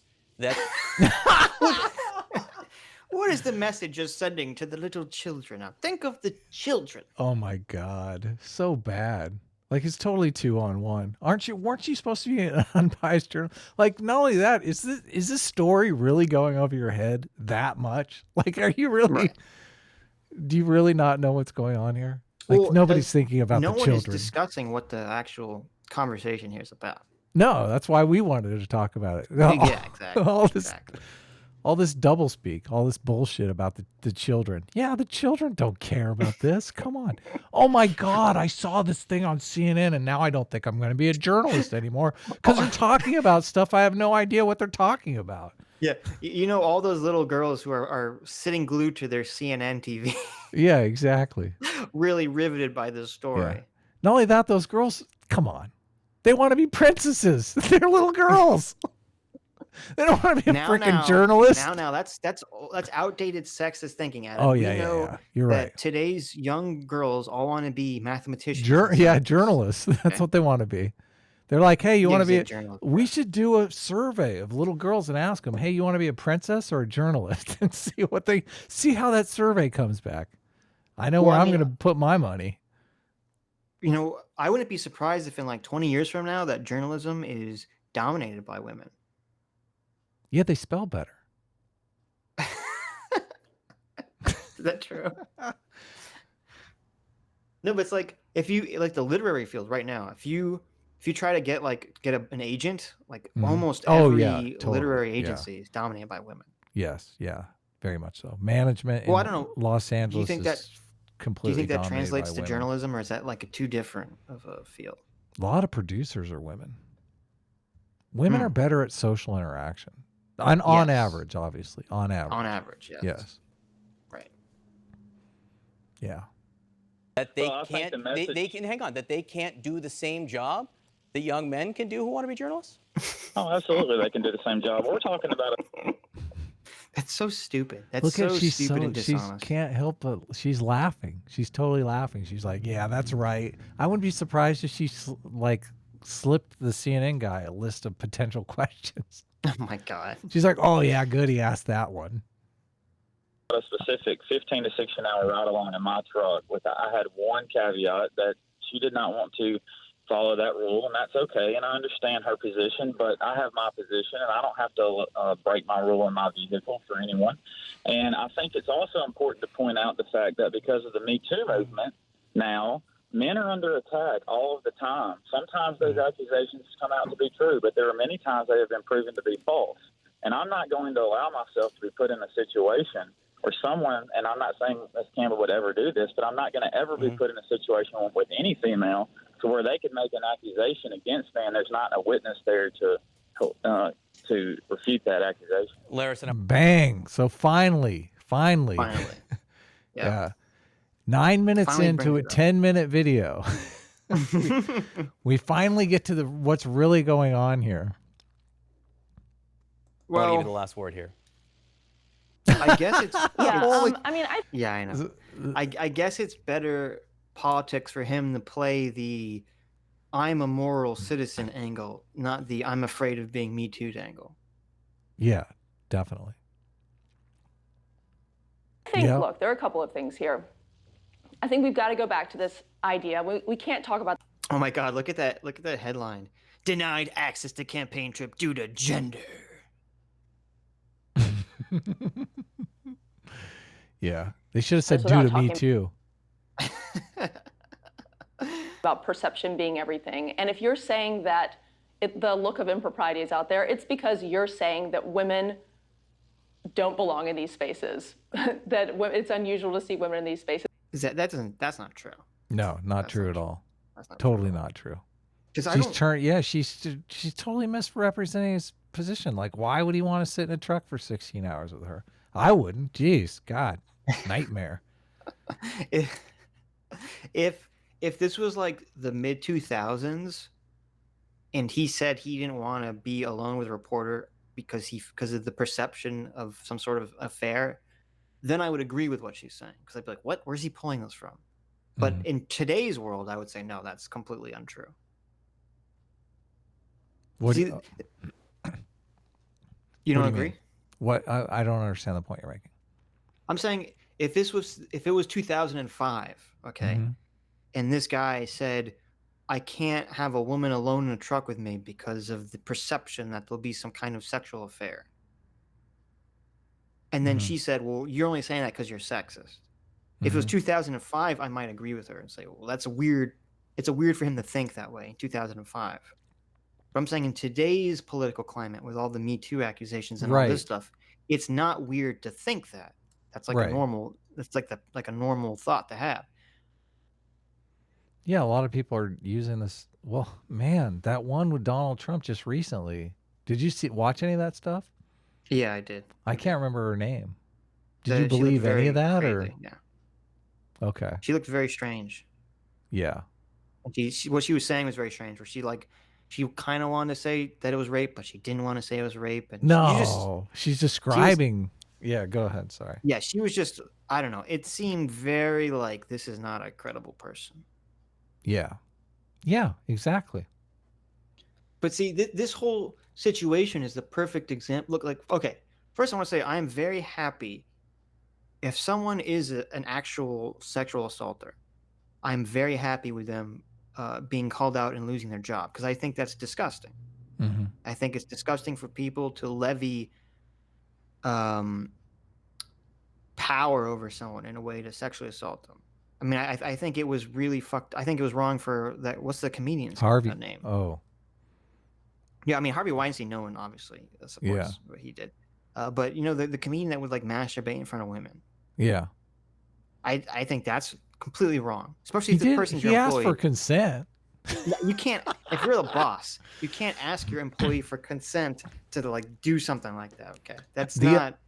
Yeah, Who's come on, the? Yeah, sorry. But there was a reporter, I forget who it was, who they said that he had a button under his desk where he could lock his door without getting up. You don't have one of those? No, I don't have the evil guy's lair button under my desk that locks my door when someone comes in. No, I don't have that. Charlie Rose is the one that is like super scary for me. Yeah, Charlie Rose, people were saying, was a creeper too. Did you watch Charlie Rose? I used to watch Charlie Rose all the time. He did the best interviews, and just to find out he's like this lurker, this creeper. Oh, he always so came sad. off as that though. Like if you see clips of him with like the women, he's always very. Oh yeah, he is kind of too friendly. Oh man, he would have. For those who don't know, just not to leave you hanging because it's totally salacious, but do I need to say allegedly? You can say allegedly, sure. So he had some female assistants that were very young and very attractive, and he would invite them over, allegedly, over to his. No, I guess he actually invited them over to his apartment, but then allegedly he'd be getting out of the shower and start walking around nude. Oh my God. Can you imagine? Like, oh God. Seeing an old man Charlie Rose penis? No. Yeah, I don't want to imagine that. Oh my God. So, oh my God. But then uncomfortable. Obviously things get taken too far with like the other comedian who was senator Al Franken. Right. Yeah. I mean that was absurd. He made a joke 10 years ago that was pretty innocuous, and you should get fired for that. It's crazy. So, yeah. My point is, I'm all for. It seems like people are incapable of taking things the right amount. It's like they either go too far or they don't go far enough. Like people just can't exist in this nice middle ground. Well, I can't remember the super chat we got about how give a man power. It was like a Lincoln quote, but it's so. I mean, these celebrities are used to a certain amount of people just throwing themselves at them, and after a while, they just start testing the bounds of their power. I kind of feel like this is happening on Twitter with these journos. That blue check mark like gives people a kind of status that I think it turns them into just evil monsters. Like they seriously, I'm embarrassed to say this, but I actually used to respect Reza Aslan. I used to think Reza Aslan was a decent journalist, and now that guy's just crazy, completely bonkers. Like some of the stuff he says and stuff he writes, I'm like, oh my God, this guy's lost his freaking mind. So, maybe at least that's the good thing that came out of Trump being president. It shows you who the crazy people are. Yeah. Well, I feel like they really get off on wielding the power of just the mobs of people. I wonder how much of it is just Russian bots that are like that are gaslight. Like the Russians literally want to gaslight people. Like I wonder how much of it Reza Aslan's like craziness is just being gaslit by the Russians. That would be hilarious if they find out that like 80% of woke Twitter is just Russian bots. Oh man, have you seen the articles where they show photos of the bot farms, and it's like just a wall of smartphones plugged in? Oh God, it's crazy. It's dark. Fucking Russians. That photo really upsets me because I could use those phones to do my bullet time. Like I could totally do bullet time with all those phones. Give them to me. Hey, have you seen that video of the guy? It's like this old Japanese guy playing Pokemon Go, and he's on a bicycle, and he has like 50 phones, so he can play Pokemon Go on 50 phones at the same time. Oh my God! Why is he? And they're doing all that? like set up on. Bizarre. Maybe I don't know. So what? Why Anyway. does he? How do you make money off that? Because You don't make money off Pokemon Go, I don't think. Come on, he's got to be making money. There's no I reason think why he's just an old Japanese guy who's retired, and he's like, I'm gonna play Pokemon Go all day. No, he's making money. Come on. Nah, He's selling the Pokemons or something. you can't sell Pokemon Go. I don't know. Someone in the Really? chat, you can. If I'm wrong, tell me. But I don't. I'm assuming you can't make money off Pokemon Gold. Ryan Swiss says it's Louis C.K. So does EC. Louis Coles. C.K. Yeah. What Yeah. did we say? I can't remember. But Louis Maybe I didn't say C.K. his was name. like, I like Louis C.K. It's funny that his act is so wholesome, but he's jacking off in the planner. Yeah, he's a funny guy, but I mean, shit, you shouldn't be jacking off from your employees. That's really fucked up. Yeah, that's not good. Yeah. I would Bad- totally quit okay. that job.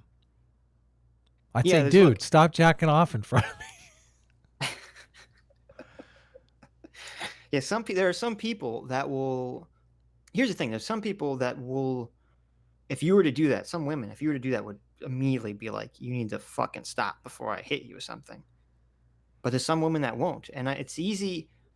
It's not easy, but usually people can suss out the kind of person you are before they engage in that kind of behavior. Yeah. So Yeah.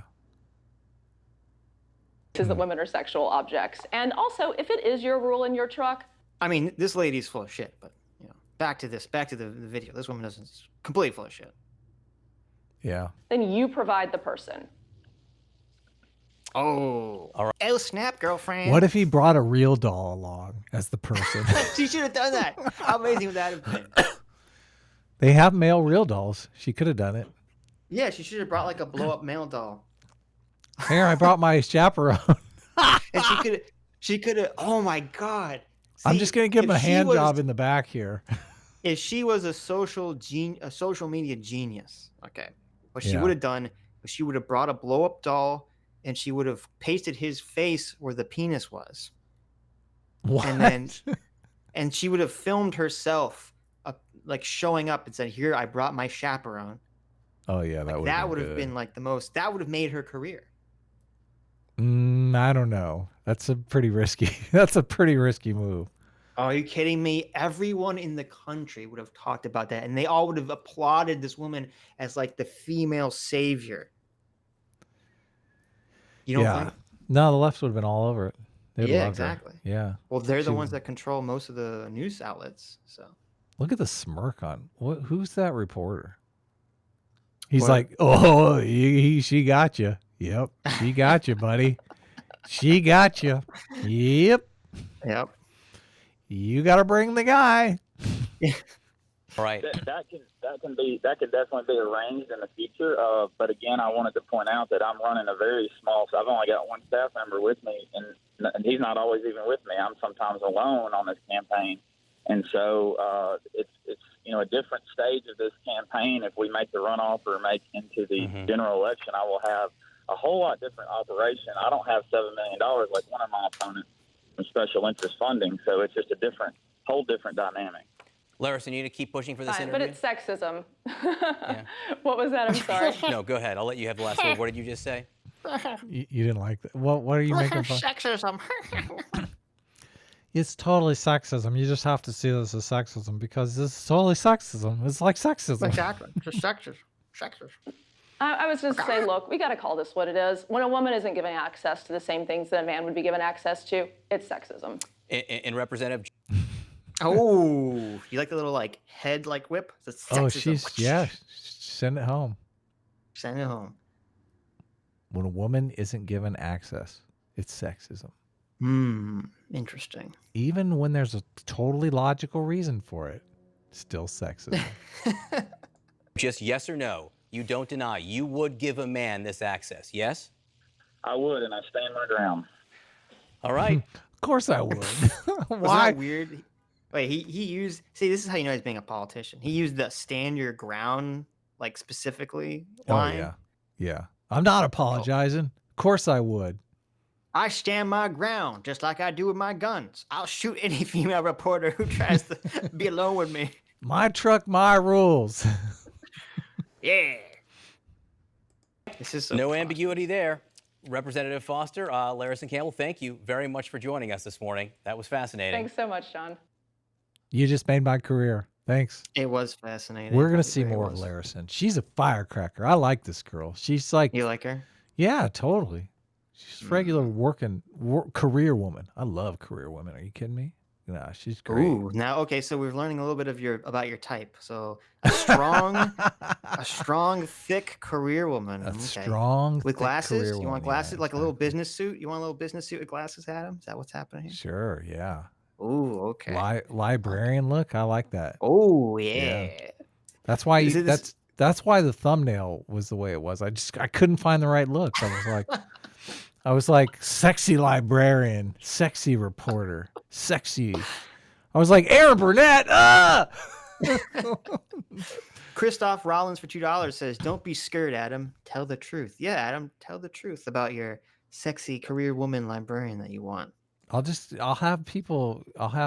Nah, I can't do it. What? not- You have people not do good. what? I don't want people do what? I'm not like Nuance Bro, man. I'm like, I don't want any accusations coming my way. I'm squeaky clean here. I'm squeaky clean.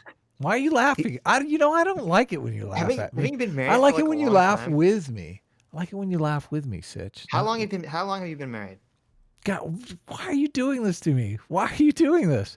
Don't make me do. You can't even answer that. Okay. I didn't know that was like a contentious issue. Okay, well, I've we'll been move on. married. I've been Hold on. married for 19 years. Yeah, exactly. So that's what I'm saying. You're not gonna get me too. Your wife's gonna me too.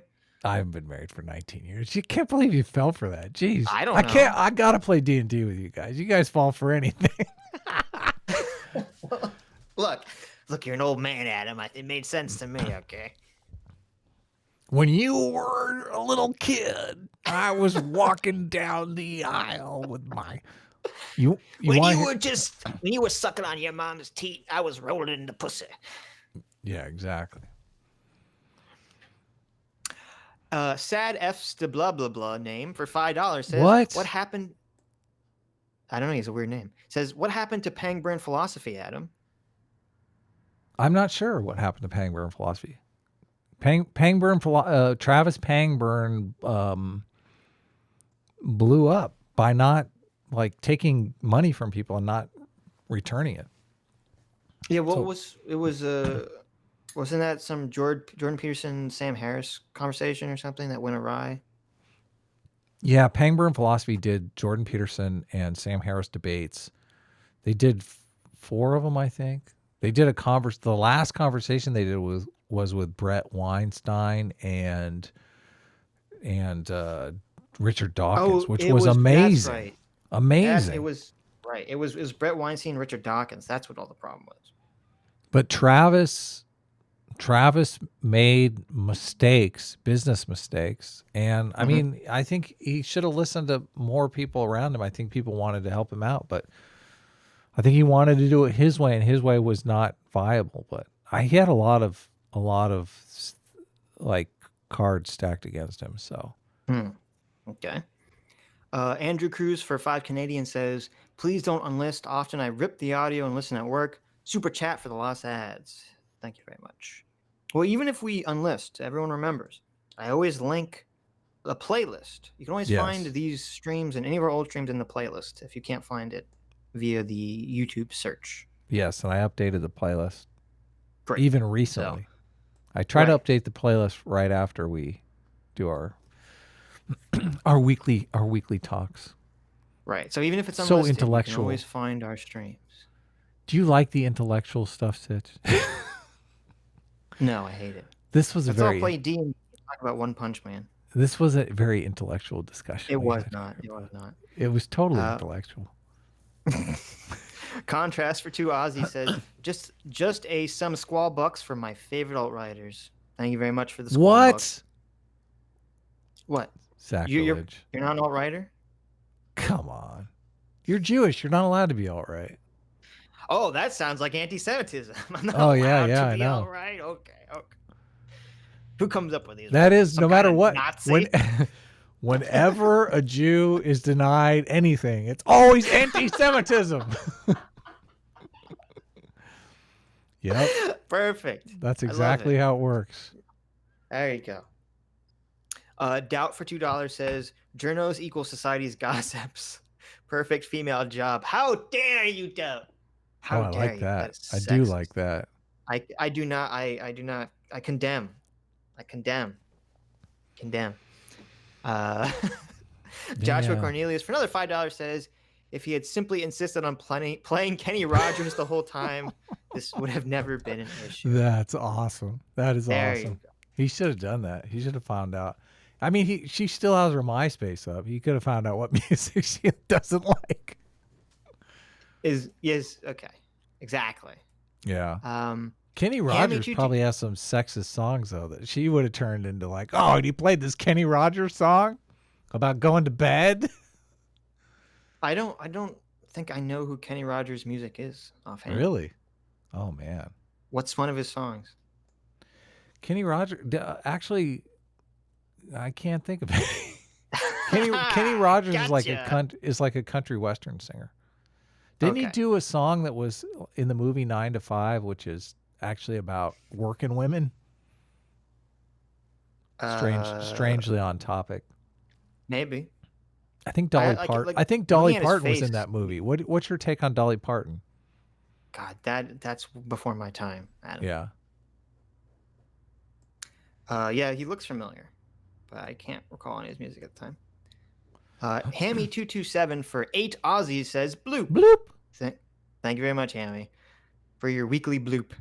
Alberta Stoner for 5 Canadian says ideas/concepts are greater than politics. Sitch, do the Watchmen and One Punch videos.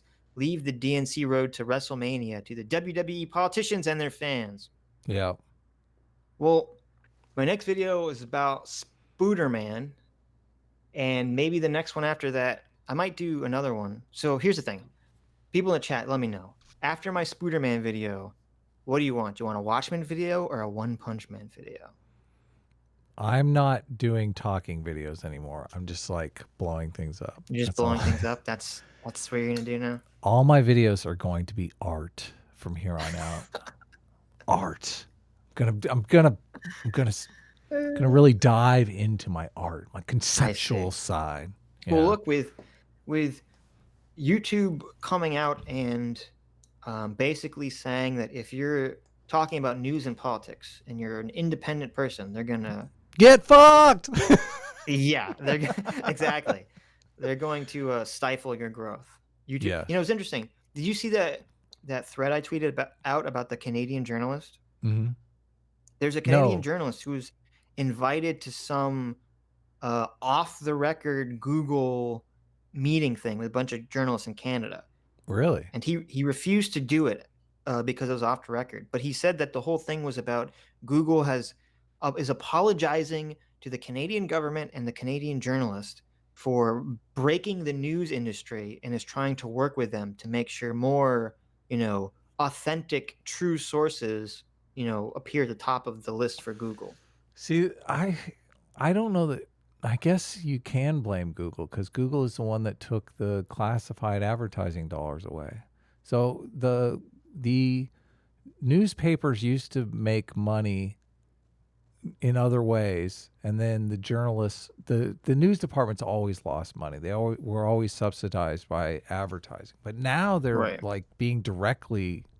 I mean, there's this weird thing going on where nobody's really doing any reporting. They're all just doing commentary. Like the commentary became more popular on YouTube, and now the actual news, which there used to be a case that there was some gatekeeping going on because the news didn't want to say things that weren't true. But now they don't care. They're just saying whatever lies just to get the eyeballs, just to get the advertising done. Right. Well, it's crazy. I mean, here's a question, because originally I believe the way it worked was the only reason TV news existed was because the government said you can use the airwaves for free. This is back before cable. You can use the airwaves for free, but in return you have to provide a neutral broadcast about news, for an hour a day. Yeah. Well, that goes back and forth because a lot of people say the news has always been partisan. And I don't know. I haven't dived enough into that to really have an opinion. I mean, I'm sure it's always been somewhat partisan, but I don't think it's ever been like it is now.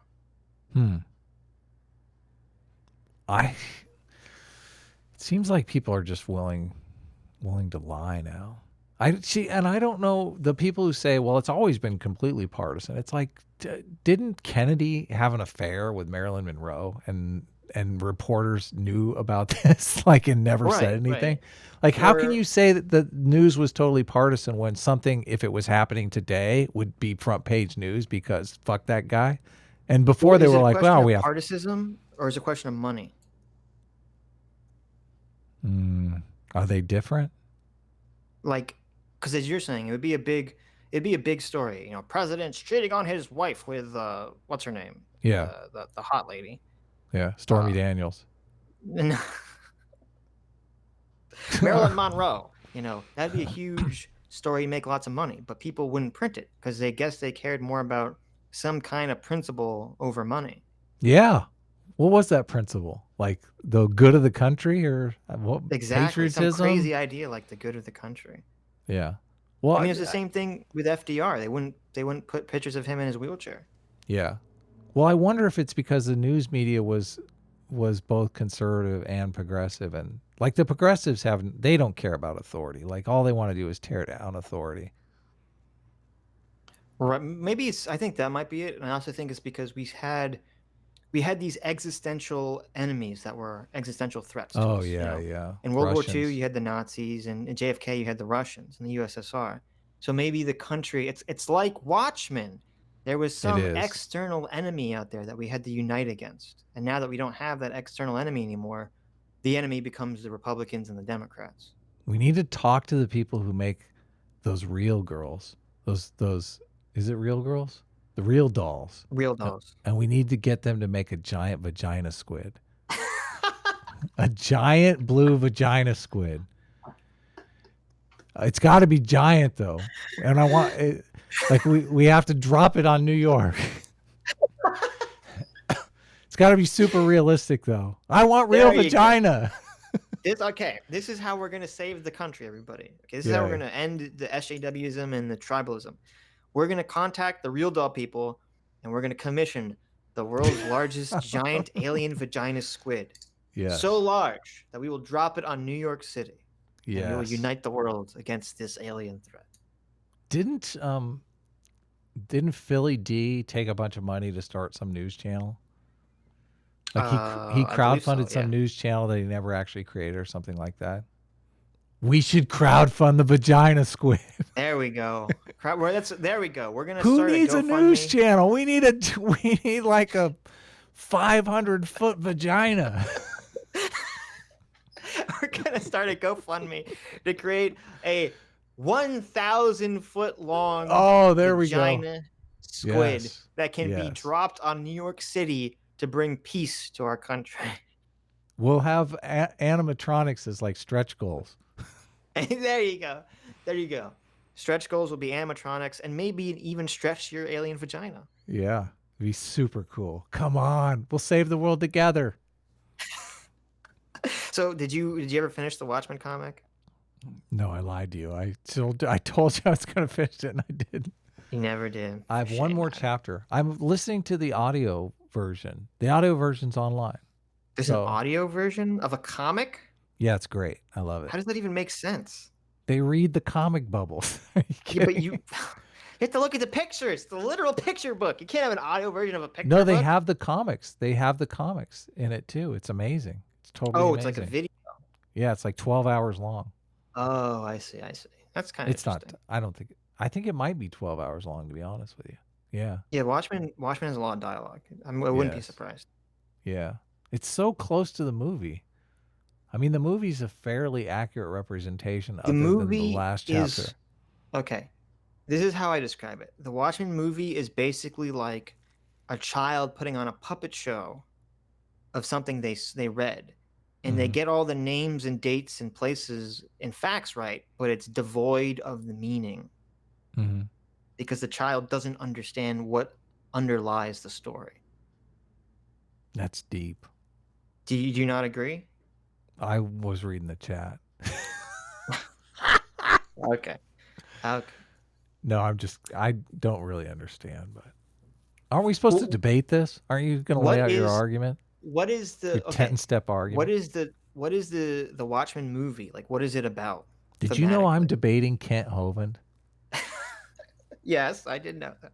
Isn't that Everyone, did great? you Isn't know that that Adam is great? debating Kent Hovind? Kent Hovind doesn't believe in evolution, and I'm debating him on the moral. Actually, the thing that he wants to debate me on, and you could help me on this. Oh, actually, you're Right. probably gonna hurt me on this. Okay. He wants to debate like can evolutionary theory explain why slavery is immoral? And I'm thinking maybe it can. I'm thinking it can. Why it's immoral? Yeah. Sure. Okay, here's how I would angle that question. Okay? It's immoral. It can because evolution has primed us that working together is the ultimate power of our species, right? Right. Totally. And so you could make the argument that therefore slavery is not working together. No. Yeah.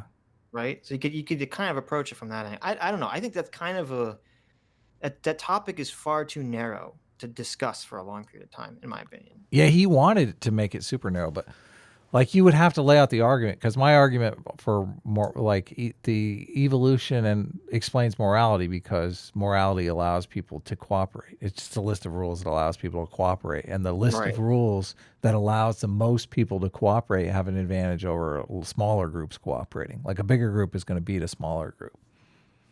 Right. Yeah. So I think if you take that angle instead of the workers are more effective than slaves angle, I think that's I don't think that's a good argument. But I think this argument is better. Yeah, because there's more.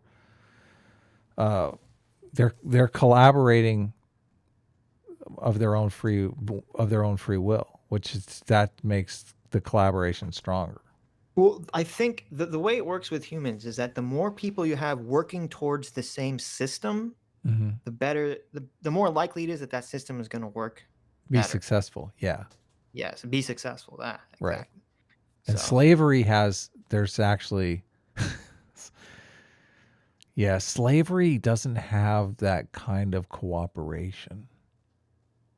Well, those people aren't part of the system. They're being used by the system. Yeah, they're being oppressed, expropriated. I mean, it's kind of a weird question because people like you and me are going to say, well, obviously evolution provides a morality against slavery because everything we do is provided by evolution and shaped by evolution. So. Yeah, but Ken is going to say something about the Bible. Like, what is his response going to be? That like didn't he they have believe slavery in the Bible? Evolution is true. Is he going to have a pro-evolution, a pro-slavery argument? I don't know. Didn't they have slavery in the Bible? Yeah. Well, so I don't understand what the fuck's his position then? I don't know. The Bible explains slavery better. The Bible explains why slavery is immoral better. I don't know. So, I don't know. It would be interesting because a lot of the debates, he has a lot of debates, and the debates that he has, I don't find very interesting because they just talk about things that everyone's already talked about a million jillion times. Well, here's the problem, and we've talked about this a bunch when it comes to, because you have a much more positive. I feel you have a much more positive and cheery view of religion than I do. Even though I'm not cherry view, like I'm cherry picking. Cheery. All right. Cheery, like happy view. And it's funny because you're the atheist and I'm not, and yet we have inverse opinions about religion. I know, it's so weird. But like for me, original sin is the perfect example of this. Okay, original sin, not in the Bible. It was created by bishops and cardinals 200 to 300 years after Jesus died, and yet it was a central tenet of Catholicism for thousands of years, and it creates the perfect us versus them narrative, and to me that's such a negative concept, the hoist on humanity, to say that you are all, by the nature of your birth, you are all wicked. I mean, to me that's such like a bad position to start from. But that is totally in line with the evolutionary science. How so? Like, that's why that idea got codified into the cultural religious apparatus is because Well, I it's think- wait a minute. true. I think It's accurate. It's an accurate depiction of humanity. I think it got codified because if the church pushes this idea that you are all inherently sinful, and thus the only way to get out of that is to follow the church. It's like they're creating their own power structure. Yeah, that's not really the case, though. People use religion on the individual level, and we all No, but that's struggle. but that's the case. Wait a minute, but that's the case of why. That's why the church was pushing for the original sin concept. But you're saying the problem. You're saying the apparatus serves the elites, and I'm saying the apparatus serves everybody I'm saying equally. the apparatus serves the elites, but it has to have some narrative in which everybody can latch onto. Well, first of all, just to get the original sin thing, like you agree that humans are biologically apes, right? And that we have Yes. this cultural apparatus that turns us into, better than apes. Like Right. apes lie, Exactly. cheat, steal. Like they have no. Apes are basically psychopaths. Yes. So we have. So then the idea that we are wicked by nature, and that through this cultural I see, adaptation we I can see. become good is an accurate view of the world, is it not? I guess no. I guess from that perspective, And then that is true. heuristically, is not the Christian story just the narrative version of that science? Right. Yeah. No, that makes sense. Yeah. So the Christians start off with an accurate view of humanity. And the progressives, they don't have that view of humanity. They think everyone is great, and it's society that turns us into monsters. Is that what I don't think that's what the left believes. Yeah, that's the whole Marxist philosophy. Are you kidding me? Because that might be the Marxist philosophy. Maybe it's the communist. Because the whole point of the left is that we can't trust people, and that's why we need government regulation and oversight, right? Yeah, I guess they contradict themselves a lot. Everyone contradicts themselves a lot. Everyone contradicts themselves. Yeah. No one cares. No one cares about anything. They just want power. Looking for consistency, I don't think I think it's like a fool's errand on either side. Right. Anyways, Caffeine Tweaker for 2 Canadians says, "Don't bully Adam. You're not his type, Sitch."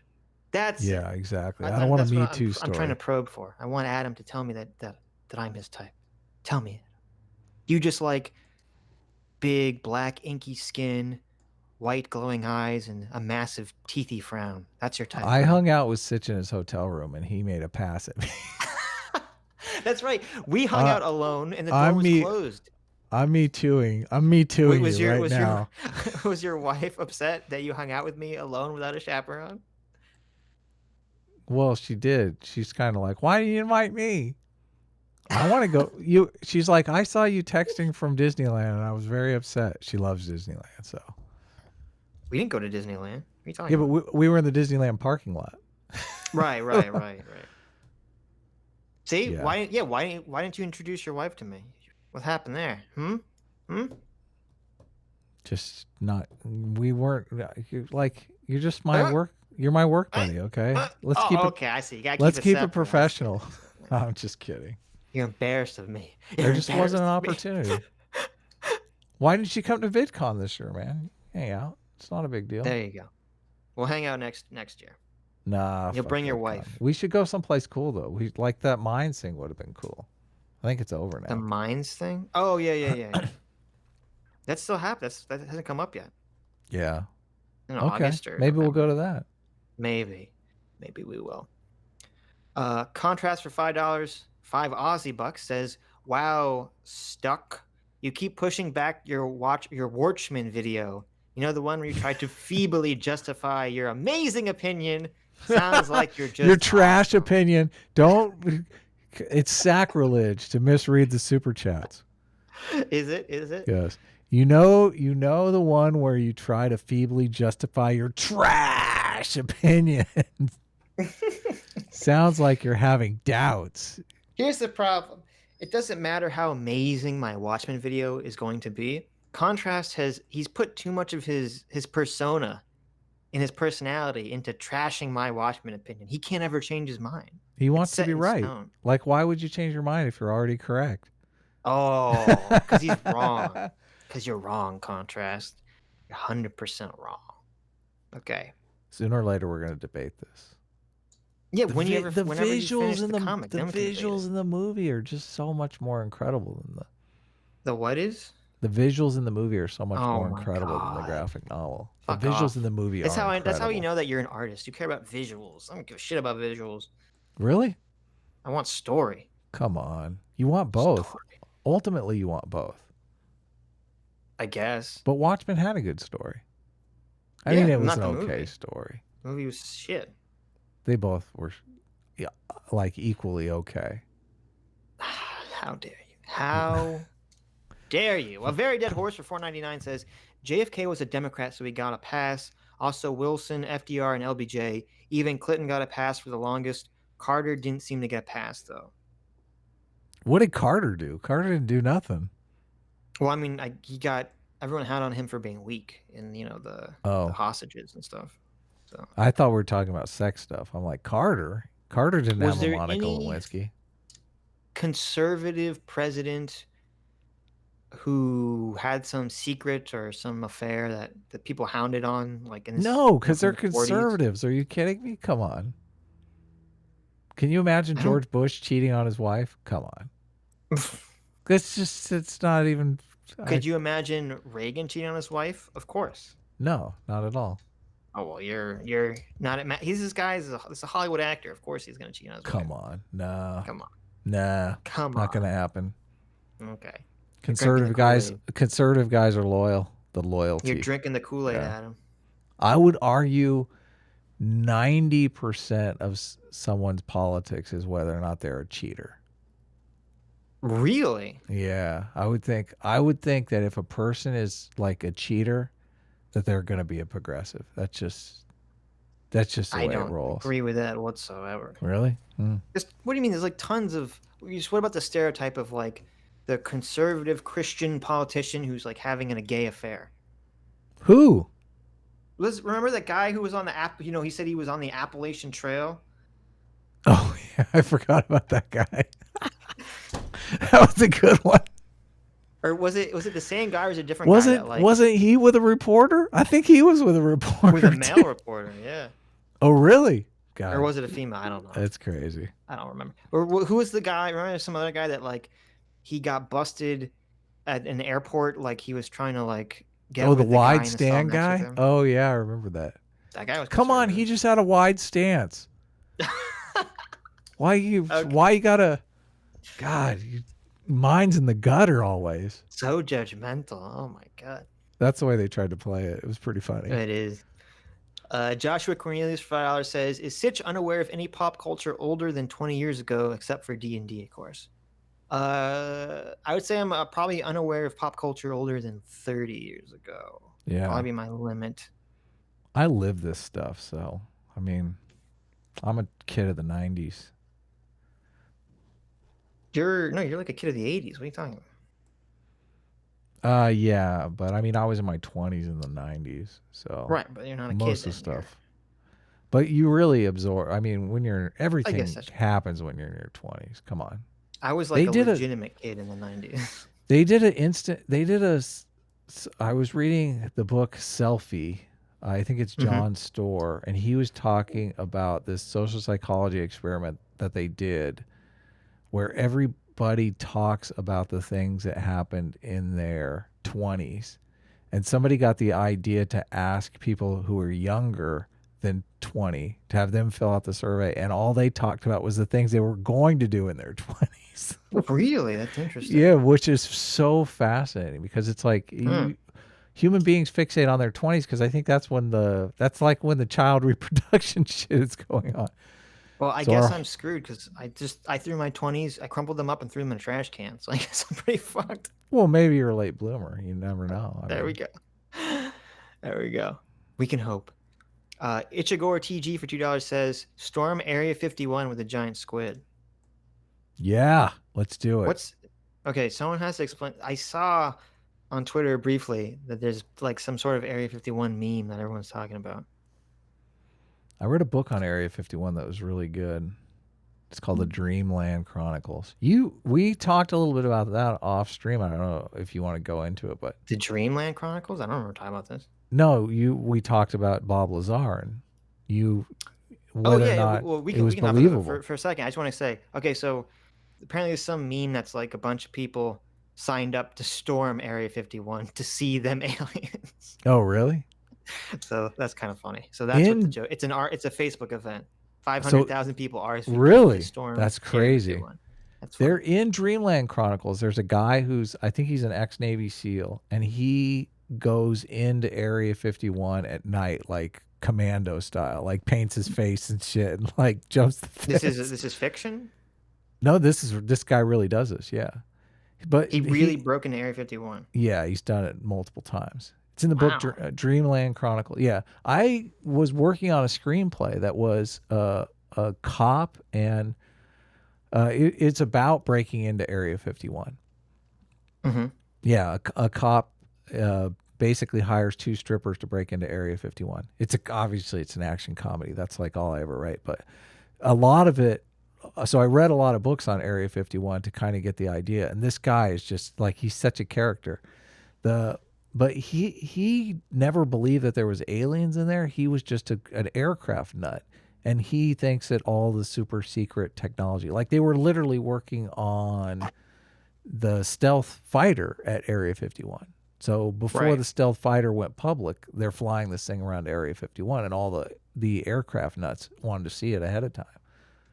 So yeah, he would go and like lie on the ground and look for aircraft. Internet historian did a fantastic video. I don't remember if it was on Area 51 specifically or if it was on Balloon Boy, where he explained what the actual story was and why it would completely make sense for it to be a weather balloon that crashed in the original Area 51. Oh, really? Fascinating. Yeah. I'll have to check it out. So I would check it out. I think it was one of the Balloon Boy videos, but it was funny because we were talking about the Bob Lazar interview on Joe Rogan, and Adam's Yes. like, "Oh, it's all fake," and I'm like, "I want to believe. I want it to be true." And I'm like, Well, "No, it's I all want to fake. believe It's all too, fake." but I can't. So I So, yeah, technically you want don't to think- believe. You don't think there's any aliens No, I don't. No, No. I don't. ever? No aliens ever visited Earth? No, No. no. Any specific reason for why you think this? It doesn't seem plausible to me that they Why haven't not? been. Well, it's just now we would see it. Like everyone has a phone in their pocket. Like we have physical evidence by now. Well, I mean, you're talking about if aliens could go faster than the speed of light, then obviously they're working on some technology that we can't even conceive of. Yeah. If there are, Right. if we live in a simulation, there could be Well, okay, simulation I mean, come on. people It's here. not. Is it really that inconceivable that some sort of advanced race could come up with like a fucking ship that you can't like visibly see? It just looks like see-through or something. I question whether or not they would be interested in us. That we would just be like an anthill on the side of the road. That like, why are they interested in us? Or if Well, it they're so depends. advanced, It like, why depends. would they? If intelligent life is rare in the universe, then it would Mhm. make sense that they'd be interested. But if it's super common, then they'd just be like, oh, it's just one more group of animals, you know? I think that's more likely the case. I think more likely intelligent life is super common and that we're nothing special, and the amount of energy it would take for them to take it. Like if I do believe in the idea that if they wanted our resources, they would come down and take them. And Right. that we would be They of don't. no consequence. Yeah. Right. Like why This is the problem with a lot of the Hollywood movies is that like they always want to come down and take our oceans, but comets are like a flying ocean. Why not just grab a comet? Right. Well, that is the interesting thing because it seems like, Comet's going to probably have better resources than any planet's going to have for specific minerals. Exactly. And why? Yeah, and I guess.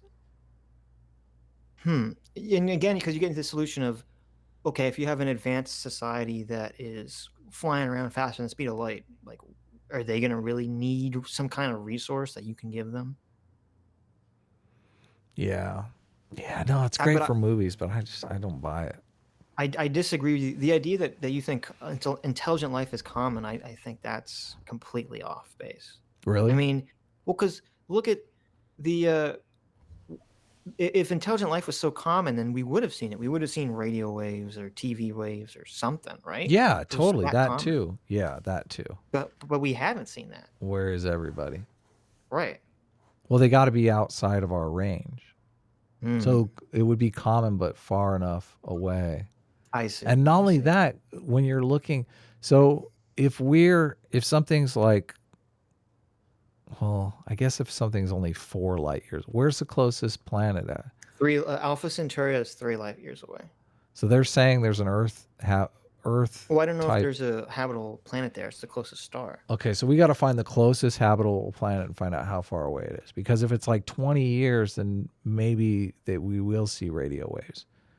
But there's also this crazy thing with like the 65, like they could still have dinosaurs unless they have some KT. Exactly. Here's why I disagree with you. I think it could be possible that, like, okay, we have in our solar system, there's one planet that we know that has life out of all the planets, and it has to exist in this very narrow band of environmental circumstances. Yeah. For life to be possible, and then on top of that, it was literally a chance, like mathematically, that humans, any sort of intelligent creature, evolved out of this mess. Because for millions and billions of years that life existed on the planet, there was just a bunch of dumb animals running around. Yeah. And there's nothing that could have stopped the first primates from all just getting wiped out by anything. I'm looking for this book. I read this book that was freaking amazing. It is the notes from a meeting that Carl Sagan had with like all the top physicists and scientists in the world. And they tried to fill in all the numbers for the Drake equation. You know the Drake equation? That's the why isn't there aliens everywhere equation. Yeah, the Drake equation tries to figure out like how many Earth-like planets there are in the universe, or how much intelligent life there is in the universe, by saying like, okay, well, it has to be in a habitable zone. That's one factor. Like they had to have, like, evolution plays a factor. Like they argue over whether or not the destruction of the dinosaurs giving the mammals an opportunity to develop intelligent life. Like they argue over whether or not dinosaurs would have turned into intelligent life. Oh, it's such a fascinating book. Here's the problem, okay, with the idea that there'd be life everywhere. Like, to us, the idea, like, evolution only works because of DNA, right?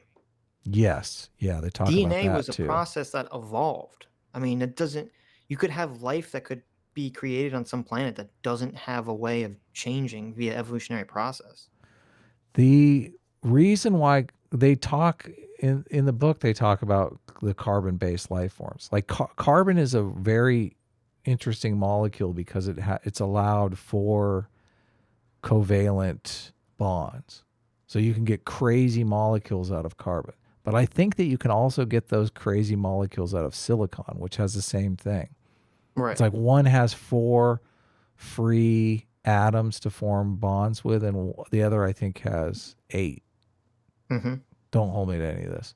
But yeah, so they're wondering if could be life on other planets that's like silicon based. Like could technically be silicon based DNA. Well, yeah, but there's no guarantee that it could have DNA at all. It could be silicon based with no DNA. Yeah. What do you mean? Seems DNA like you was you something. couldn't have. DNA, we don't know, since we haven't found life on another planet. We don't know if DNA is some sort of inherent property of life. I don't think DNA is an inherent property of life. So you could have life develop on another planet that doesn't have DNA at all. Well, I think we're actually a step in the process. I think like robots are going to far outstrip us. I think we are chimpanzees are to us like we are to robots. And I actually think that the robots are going to be the ones that are going to explore the universe. I think it's more likely the 2001 book explanation that we will basically put ourselves and our brains in robot bodies. Why would you do that? Why would you slow a robot down like that? Well, you're not, because you're putting your consciousness into the processor of a machine. I would put like 100 people in that robot. Why not? You just like a party in there. They had it in the book. They had it. This is why the movie 2001 is terrible, but the book's awesome. They had it so each the aliens, they put their brains in robot bodies, and then eventually they put their brains in entire spaceships. Yeah. Lex. I never saw that, so. You never watched that show? Oh, man. No, I never watched Lex. It's pretty good. Anyways, Paxton Fairbanks for $5 says, Original Sin acknowledges the Machiavellian critique of human nature and tells us to be better than it. That's how it's useful. So that's what you were saying, Adam. Yep. I told it. And now you sounds like you agree with me. Sounds like I've won you over. No, I agree. I guess I do agree with that. It's just my concern is that if you're to say that humans are inherently sinful and therefore you need to do better, I don't have a problem with that concept. I have a problem with humans are inherently sinful and the way to be better is to follow our specific church teachings and anyone else will go to hell. That's where I have a problem. Well, you got to put some teeth into it. No, but you can have the go to hell part without saying, well, we are the ones that know the one and only true way. So you have to give us all the power. You guys call yourself the chosen people. You know how condescending that is? Jesus Christ. Look, Adam, it's just true. Come on. Condescending. It's just true. See? Why do you want to think talk to Jews me? have all the money You want to talk to and the me? most Nobel Prizes out of everyone. Oh, now he's going to the Nobel Prizes. Because we're the chosen people. Yeah. We're the greatest. Just accept it. Choosing each other. Nepotism, maybe. But here's the interesting thing is, though, this is the problem with Judaism. Since Judaism isn't inclusive, it's exclusive. Right. It doesn't give people who are not Jews a reason to support them. Because in Christianity, anyone can convert. So it gives you a reason to support the Catholic power structure that existed, thousands of years ago. You're like, yeah, Gentiles are inherently sinful. Not the Jews. No, my point is, if the Jews were really smart, they would have been converting people like crazy, and they would have taken over the world, 1,000 years ago. Yeah. What is the root philosophy? Like what you've isolated with Christianity is one of the reasons why I think Christianity is like a world dominant religion, is that they get the psychology right of human nature. Like what's the philosophy of Judaism for human nature? Doesn't even have a philosophy. I don't know if it does. Yeah. Well, I mean, it does. Like the whole, do unto others. That's from Judaism. That's not from Christianity. Do unto others as you want them to do unto you. Yeah, I like spanking. You like what? I like spanking. There you go. Hey, Jews were all for spanking and corporal punishment.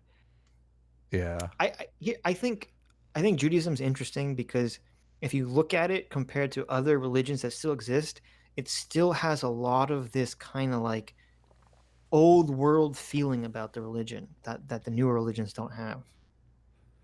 That's exactly what I think when I listen to Ben Shapiro.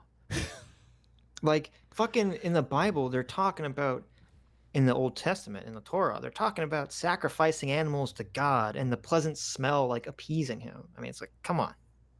What are we Ugh. talking about, guys? I drove by a slaughterhouse once, and it was not fun. I'm telling you. Well, no, they kill the animal and then they cook it.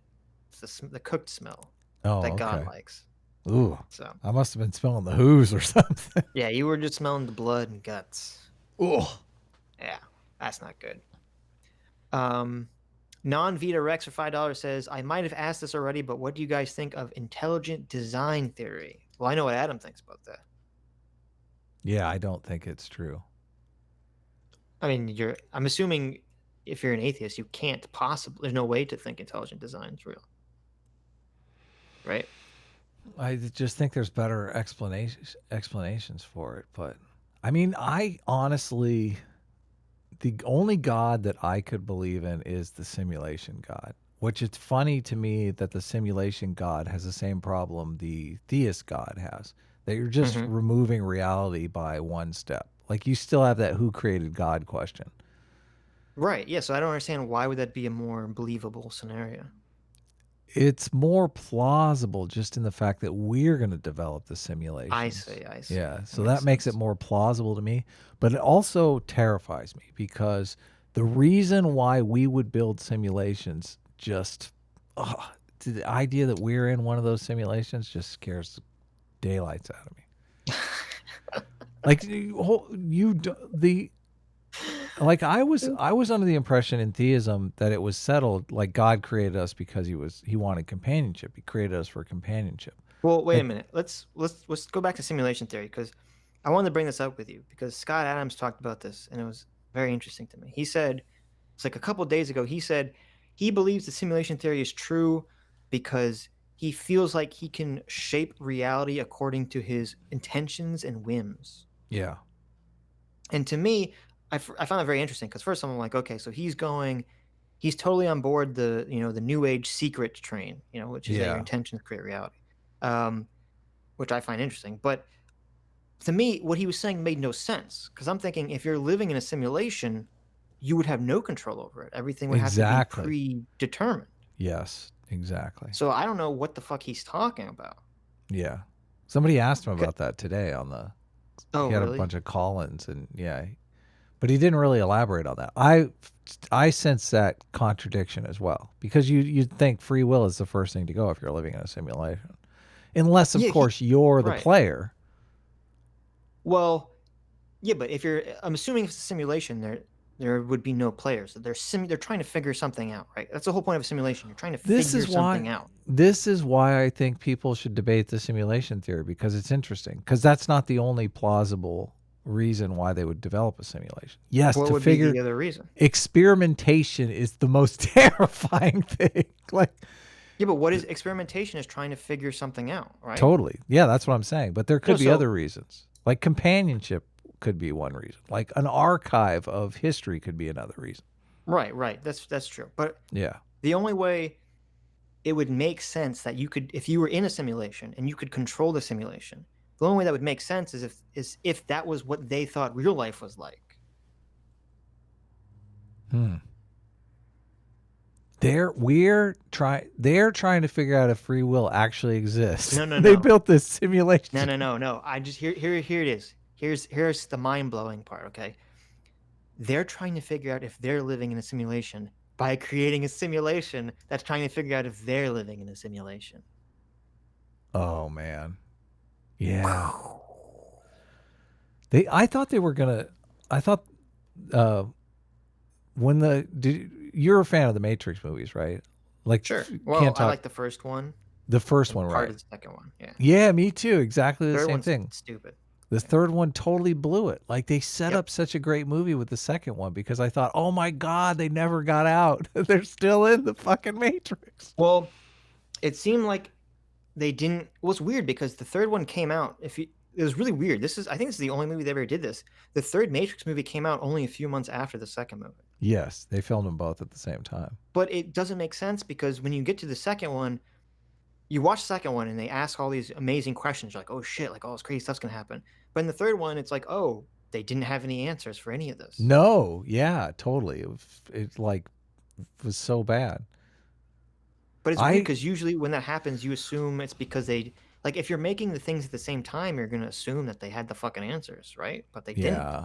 No, I think the Wachowski brothers, now Wachowski sisters, I think they made a bunch of money and they were like doing drugs and like, we'll write that script later. You know, come on. We got shit to do, man. We're famous.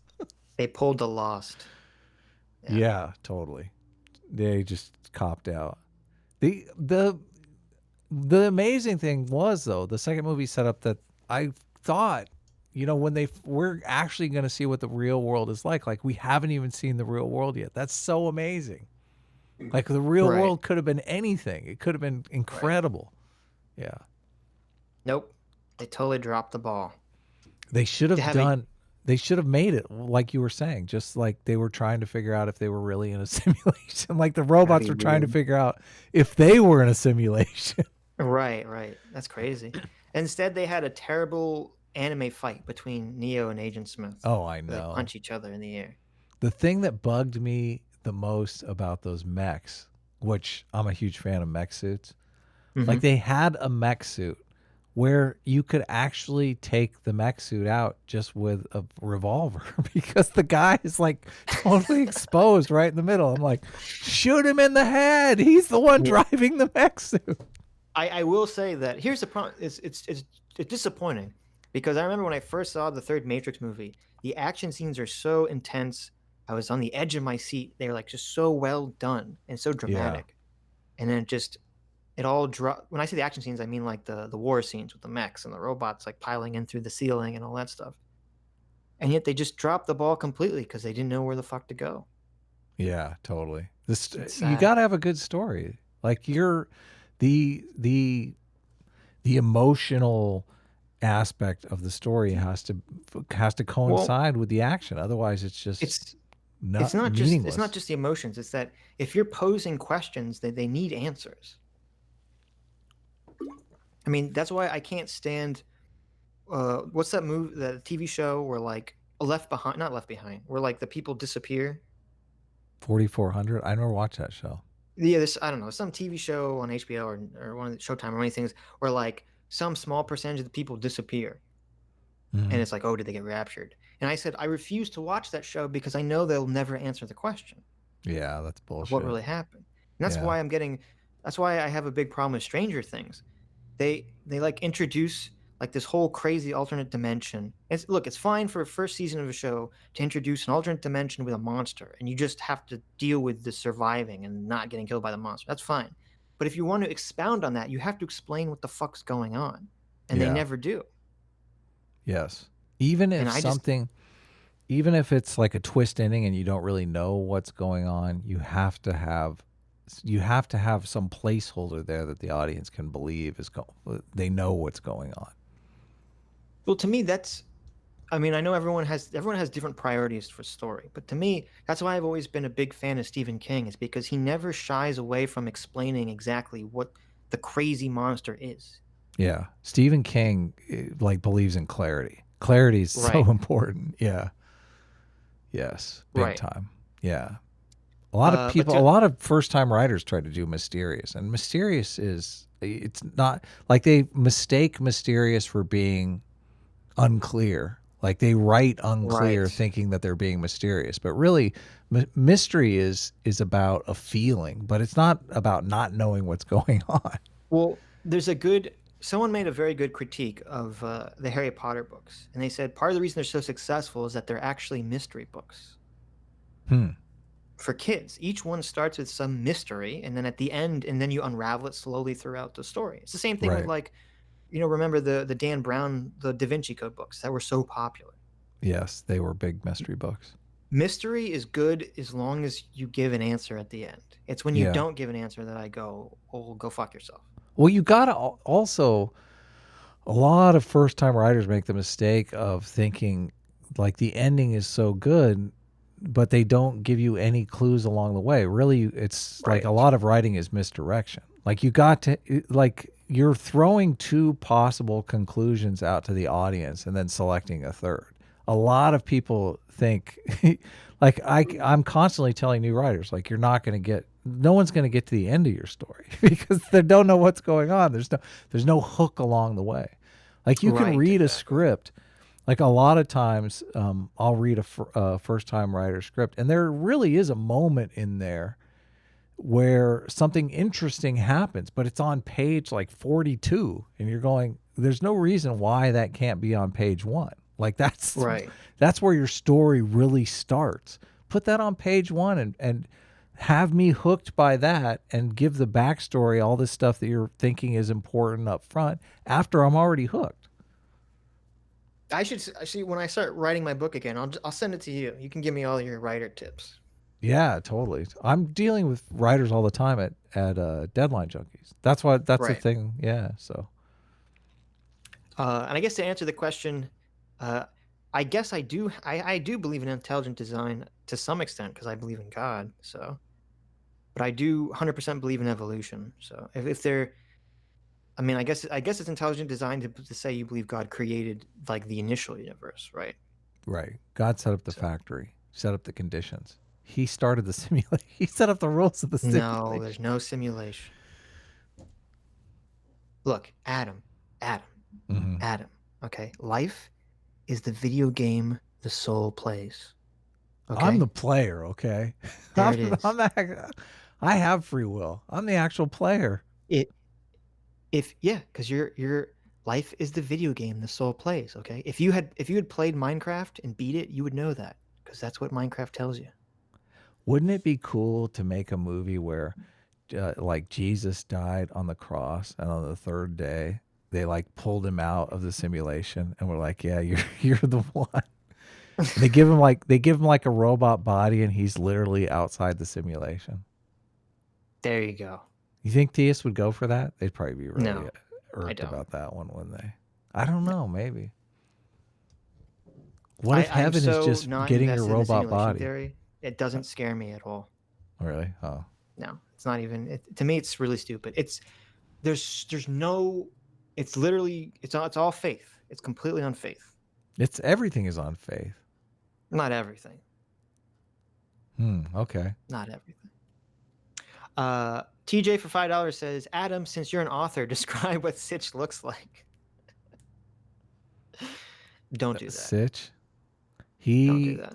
He carries a razor with him, an electric razor, because like, I swear to God, he's got to shave like it's like every 15 minutes. He's like, I'm basically a werewolf. I just roam the streets going, the hair everywhere coming out. So if you ever have dinner with Sitch, you'll occasionally hear. Remember Tom Cruise in Tropic Thunder? Yeah, totally. Yeah, the hair. That's that. Are you saying that's me? It's got the hair coming out of every end, every orifice. That is actually, no, that's not at all what this situation. What you should have said is he's the most handsome man you've ever seen, and that's the real reason he didn't want his. That's the real reason he didn't want to invite his wife to eat dinner with me because he was afraid that I'd sweep her off her feet. We had to beat the ladies off at VidCon. It's true. It's true. Patrick for $5 says conservatives being cheaters are closeted stereotypes where amplified by left-wing TV and movie writers. Also, McCain cheated on and replaced his wife. Oh yeah, I forgot about that. Good one. Yeah. Okay. Everyone cheats. All the powerful cheat. It's all a lie. It's all a scam. Well, that's my point. Exactly. McCain had the crazy eyes. I wonder if she's going to get remarried. She probably will, huh? Ronald Reagan cheated on wife. I'm typing this in. Let's see what comes up. Oh no, don't do it. These U.S. presidents had the worst relationships with their wives. No way. Ronald Reagan? Come on, that's left-wing fake news. Reagan was a womanizer, says Vox. Oh, Vox. Now you're going to believe Vox. Yeah, now I'm going to believe Vox, yeah. You haven't believed Vox for the last 5 years. Now you're going to believe. I know. I don't know. Who knows? I'm sure, as you said, I think it's kind of like the South Park with, where all the powerful men were cheating. Tiger Woods was cheating. Oh yeah. I think that happens quite often, and I think that is because of biology. Powerful men cheat. Powerful women cheat too. I'm certain of it. I'm sure they do, but I would think it would be left less often than men because I think there's different biological drives operating. That's one of the scariest things about society. It's like powerful people often view other people as just Tools, inhuman. It's right? worse than that. They don't even like they lose all respect for just people. Yeah, it's really Well, sad. I think a lot of powerful people, everyone wants to believe that they are the reason that for their accomplishments. They don't want to believe chance or luck. So a Yeah. lot of powerful people are going to say, I think they create a worldview where they say, oh, I got to where I am because of hard work, and anyone can get there because of hard work. Yet the people that don't are just weak, and life is cruel, and you have to cull the herd, and they're letting themselves be taken advantage of. Yeah. They So, they perceive a world that they can actually change things just by thinking about it. like They Scott Adams, exactly. That right? I got to admit I lost a little respect for Scott Adams when he started talking about that simulation stuff in that way Hmm. because I was like, "Oh god, this guy's so deluded." Like he's totally deluding himself. He's like, "Oh yeah." I'm like, the you got lucky. Like you got lucky. And the people who like create this narrative when it's this crazy narrative that we live in a freaking simulation and you know where the buttons are, like come on, dude, you got lucky. Even the guy Well, that he's pimping out the Bitcoin yeah, kid, Bitcoin guy, right? He got right? lucky. Like Right. come on.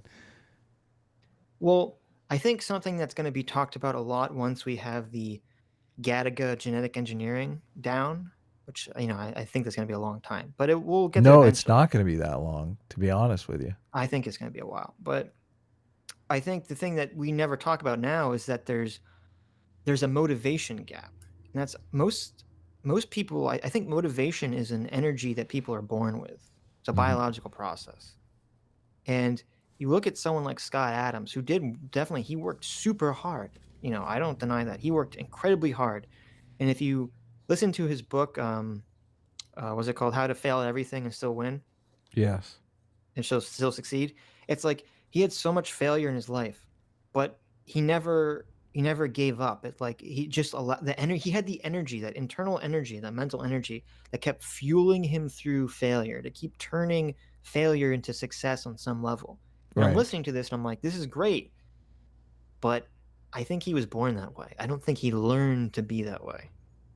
Yeah, and there's also plenty of people who just continue to have the failures all the way through. Like, let's be Well, honest that's here. true too. That's true too. Yeah. I mean, I live in Hollywood where I see this all the time. Like, Right. you got to respect Scott. Like, there are hundreds of people out there who've done exactly the same things as Scott Adams have done. Just they haven't had the luck. Right. Yeah. So I mean, it's totally pompous to even think that like to look back at your life and think it couldn't have come out any different way is just ridiculous. There's a real good book. I feel like I'm just the book club here now, but Malcolm Gladwell's Outliers. That book is just if you that book will give you the ultimate respect for how lucky people are. Everyone should read that Hmm. book. But on the Gattaca thing, we're 5 to 10 years away from them being able to turn skin cells into embryos. With them being able to turn skin cells into embryos, they'll literally be able to do IVF on everyone. And they'll be able to test when you go through the IVF process, you're actually taking physical embryos out of the woman, and you're limited by they only produce a certain number of embryos over their lives, but they do genetic testing on those embryos. So the ones that they're going to implant, they pick the best possible embryos, right? Right. With all of this genetic testing that they're able to do with people, they'll be able to give you averages on what this particular genetic makeup will be like, how tall they'll be, whether or not they have a predisposition for music, all these different things they'll be able to tell you. But the Right. bottleneck is really being able to produce mass quantity of embryos. Now, if you can turn skin cells into embryos, you can literally create thousands of embryos. And you can genetically test each one of those thousands of embryos and nail those embryos down. That's 5 to 10 years away. I think the problem is it's like with in China they tried to create the first genetic designer baby. Yeah. And they did actually. They didn't try, they did. And I think the problem is going to be it's more complicated than they realize, and for every success there's going to be like a million failures. There's going to be all these like fucked up people. That's not even close to what I'm talking about here, because that guy used CRISPR to actually edit well, that's what I'm talking about. That's not what's going on here. What's going on here is you'll stop by the clinic, they'll take a skin sample. They'll create thousands of embryos out of that skin sample. They'll genetically test every single one of those embryos. So you're getting basically a natural birth. But you'll be able to select, instead of having 1,000 kids and picking the one that you like, you'll be able to pre-select the one that you like. Well, first of all, I don't understand the science of how they could transform skin cell into an embryo. I mean, is an embryo just DNA with some extra stuff in it, or is I thought it was more complicated than that? They will be able to turn, like gay couples will be able to have natural kids, because they'll be able to turn like male skin cells into embryos. Yeah, but I thought what they were doing with that. Well, first of all, they're not transforming into an embryo. I thought what they were doing is that they're able to scoop the DNA out of an egg that already exists and then put your DNA inside of it. No. The way that they clone people is they take a cell, and if you separate a cell from all other cells and keep it alive, it'll revert back to a stem cell. And then it effectively is an embryo. So then it starts dividing and it becomes an entire human being. They knew how to clone people long before they had the technology to keep one cell alive. Right, but even they still have all these problems with cloning. It doesn't work properly. Okay. Like that was the thing with there's like a weird aging thing. Like remember with Dolly the sheep, it like if you birth something that's a clone, it gets extra age years added to it for some reason. Dolly's forever ago, man. The clones now are super. No, I don't know. I'm not up to speed on cloning technology. Anyway, but we're 5 to 10 years away from Gattaca. I think we're we always are too quick to think this stuff's going to happen. Sure, we always are. I mean, look at Back to the Future. They thought the year 2000 was going to be flying cars and holograms. Look at the movie 2001. How wrong were they? Jeez. Yeah, exactly. They thought we'd have spaceships that could reach fucking Saturn or Jupiter, or wherever the fuck they go. We could be right now, though. Exactly. So, Zofrats for 20 Donkey Kong dollars. Thank you very much, Zofrats, our holy paladin, who says, visiting a friend, just want to say hey. Hey. Joshua Cornelius for another $5 says, Michaela Peterson is Adam's dream girl, if for no other reason than to be able to call Jordan Peterson daddy. I call him daddy anyway, so it's not a big deal. I'm not even really that like giant a Jordan Peterson fan. I think the Jordan Peterson truth stuff really has me interested, entertained. We're not going to debate about that. No. Non-Vita Rex for $2 says the aliens want our Earth women. Yeah, I would laugh my ass off when I read that super chat. It's funny. It's funny. Of course they do. Because that's like a constant theme. Like especially back in the day, it's like, okay, aliens are basically working off of the principle of like human apes, thousands of years ago. Yeah. Non-Vita Rex for another $5 says, you're not okay with the low resolution, it's just extra dimensional monsters explanation. Isn't that what Lovecraft and King basically did? Okay, so you're talking about Stranger Things. Have you seen Stranger Things, Adam? I haven't, but the interdimensional thing, I mean, simulation theory kind of embodies the interdimensional thing. Sort of, but not really. Yeah. But to answer the question, here's the difference. I might be confusing something because I've read It and I've read the Dark Tower series.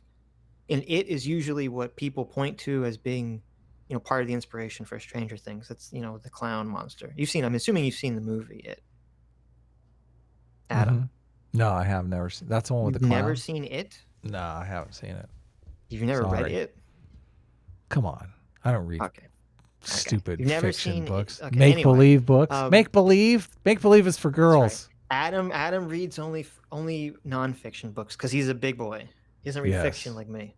I like to know about the simulation I'm living in that doesn't Right. really the real world Look, that doesn't really exist. You learn more truths from fiction than you ever will nonfiction, Adam. Okay? Really? Think so? I don't know. It just sounds good. It does sound good. I got to admit, it does sound good. No, but to answer the question, I don't remember if it's talked about in It or the Dark Tower, but it's not, the clown isn't just, they don't just say, oh, it's this ancient being. Like he explains the entire process of like the universe is constructed by these various ancient beings that are holding everything together via these specific beams, and each entity represents some aspect of life. And one of these aspects, created this creature which like crapped out all these monsters at one point, and one of the monsters was the clown from It. And like it's so much, they go into so much detail. Stephen King goes into so much detail about like what all these things come from. I find that so much more interesting than just, oh, there's a monster and it's gonna eat you. It's like, oh, okay. I mean, I've heard that story a million times. Are you saying there's a sci-fi element to It? Because I might have to see it now. All Stephen King stuff has a huge science fiction element to it. Really? Oh man, sci-fi But is I like don't- my jam. I love sci-fi. I go see every but I'm saying sci-fi movie there is. I don't know. I don't remember if it's explained in It or if it's explained in Dark Tower. So I might be conflating the books, but you should. Okay, you might like Dreamcatcher. It's a Stephen King book about aliens, but it's very science fiction-y and very interesting. I love science fiction. So you can get that on your Audible. You can listen to Dreamcatcher. Science fiction's the best.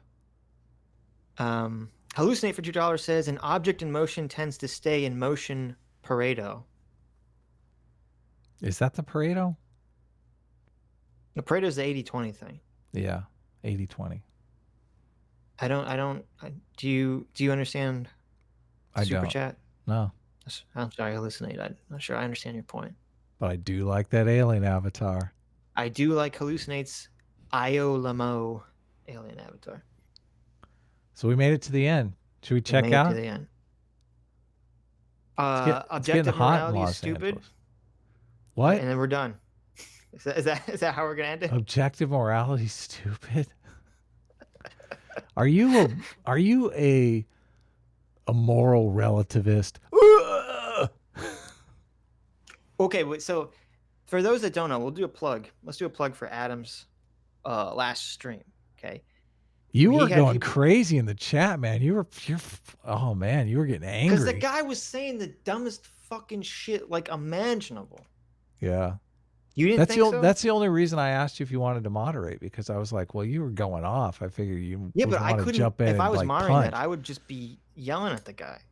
Yeah, but that would be awesome. Come on, we're But that entertainers wouldn't be first. good moderation. Yeah, but come on, don't you love it in the WWE when the ref gets involved? That's when it gets good. The ref is so mad that he's like, now I'm gonna hit you. But it's funny because remember what I said last stream. Almost all arguments are arguments of definitions, and that's exactly what that. Oh, I know. It was slimy. It was totally slimy. Okay, so for those that don't know, why don't you give a brief description of what the stream was about? Now you do it. You go ahead.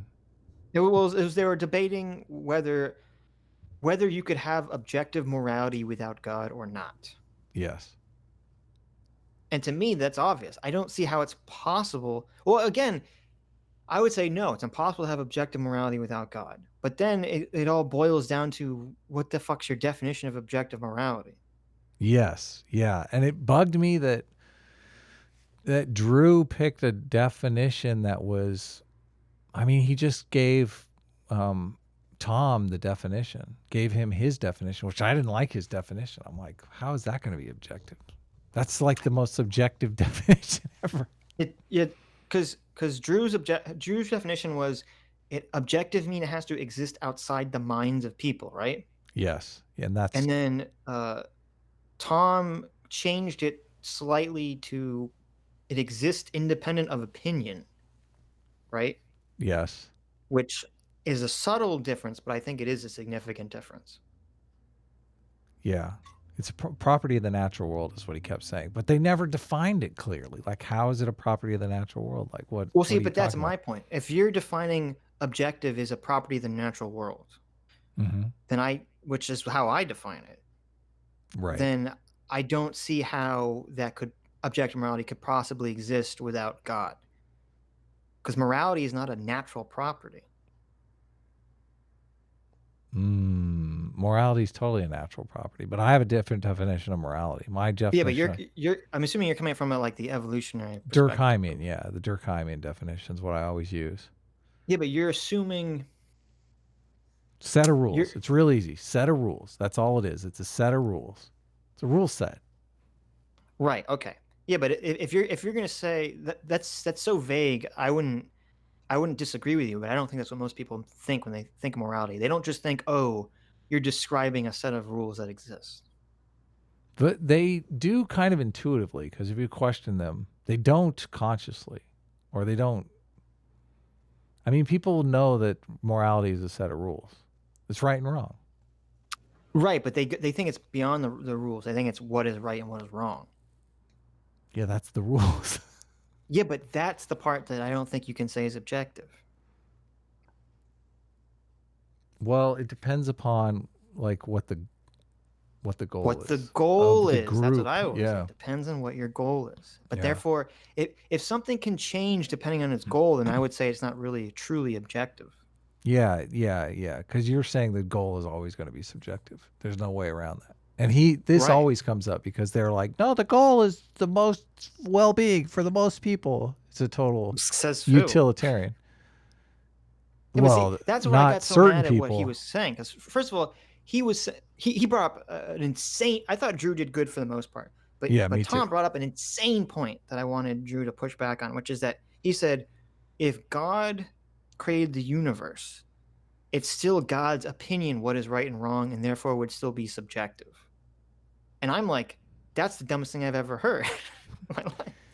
Because if you have a being that created all of reality, that means that its subjective will becomes the objective. Yeah, totally. It's the simulation. Like if you create the simulation, you create the rules inside the simulation. Like you say, like gravity exists because I say it exists. Like exactly. Yeah.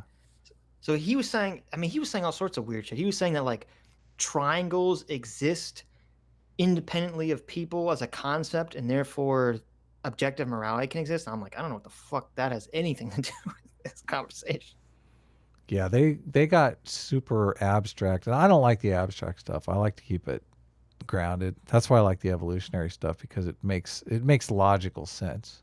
Right. I'm just a simple man. I don't know, like platonic triangles. Come on, give me a break. I don't want to hear about theory of forms. Yeah, exactly. But yeah, that's pretty bad. If you're in a debate with someone, you bring up theory of forms. It's like, okay, that's not theory of forms isn't real. Okay. But you don't have to be this like stuffy moderator. Like if you want to moderate and get in there and be like, what the fuck, dude? Make some sense. Maybe. I guess that's true. I don't know. I mean, I try to walk the problem is that I would be just beating up on one side. So it's not fair. That's why I offer the person to bring on a +1. Like if I knew kind of that I might beat up on Tom. And one of the reasons why I didn't really beat up on Tom was because his +1 didn't come through. And it doesn't, it's like two on one-y. I mean, when he brought up moral intuition as being evidence for something, I was ready to just throw the mic. Oh, I know. I know.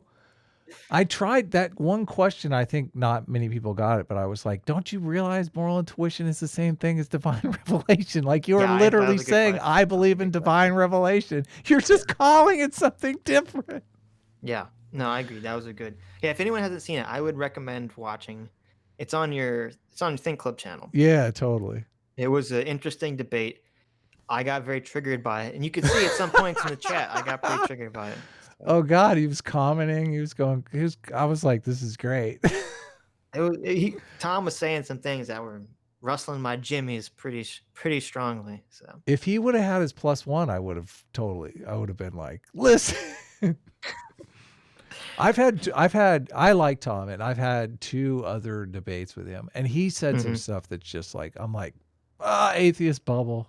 Well, to me, I didn't like it because it didn't feel like he was an atheist bubble. It felt like he was approaching the topic dishonestly. Yeah, I agree. When you talk about objective morality, most people, 99.9% of people, are thinking one specific thing. They're talking about, okay, the rules of right and wrong, or do they exist inherent in the universe? Yeah. But he's approaching it from this like weird, like, oh well, I can kind of change the wording around to make a philosophical theorem that makes sense. And it's like, wait a minute, that's not what anyone's fucking talking about. The theist will do that too, though, with the properties, like objective morality is properties of the natural world. They just ground it in God. I mean, they do the exact same thing. No, but they don't have to change the definitions around or anything. No. Like if you're a theist and if you want to make an objective morality argument, it's super simple. You say, well, God exists. Yeah. Done. It's like there's not really, you don't have to go that deep into it. Yeah. There really is. I mean, the theists often say that just because we don't know what the rule set is doesn't mean that the perfect rule set doesn't exist. That's a really good argument. But it's not really a good argument. Well, it is though, because like we don't know if there's life on other planets, but it doesn't change the fact that there either is or isn't. No, but if there's no God, then that means that there'd be no inherent purpose to anything, right? Hey, careful, buddy. No, like, what are you talking about? If there's no God, there's no inherent purpose in baked into reality itself. People can create purpose, right? There is purpose baked in. This is why I always go to the evolutionary argument, because the purpose is survival and reproduction. That's the purpose. No, but wait a minute. That is the purpose. That's evolution. Okay, is a singular natural process, right? Yes. Okay, so evolution creates a purpose. Correct. But within the physical coding of the rest of the universe, outside of evolution, there's no purpose. There's no purpose in which the sun and stars, move the way they do. There's no inherent purpose in that. Yeah, it sucks. I agree. They didn't evolve that way. That's just the way things worked, because because we're assuming that's the only way things could have possibly worked. It just happened that way. I know. It just happened that way. It's sad. I agree. But you can say the same thing about evolution. Evolution just happened. Evolution had to create a purpose for life within its own system, because otherwise life would never have succeeded. Yeah. Evolution is the rules of the game. It really is. Right, but that's why I'm saying that even if evolution gives you a purpose, that doesn't mean that there's a purpose inherent in reality. There's a purpose inherent in the evolutionary process. What is the theist purpose in reality? It's that God, the outs are all different. It's that God created the universe for whatever reason and established all these rules for whatever reason. You got to follow them.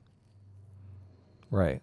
Well, it's very convenient that all those rules play into survival and reproduction. I know it is very convenient. It's awfully convenient that all the rules that God created are exactly the same rules that we would follow if we were evolving species that was interested in survival and reproduction above all else.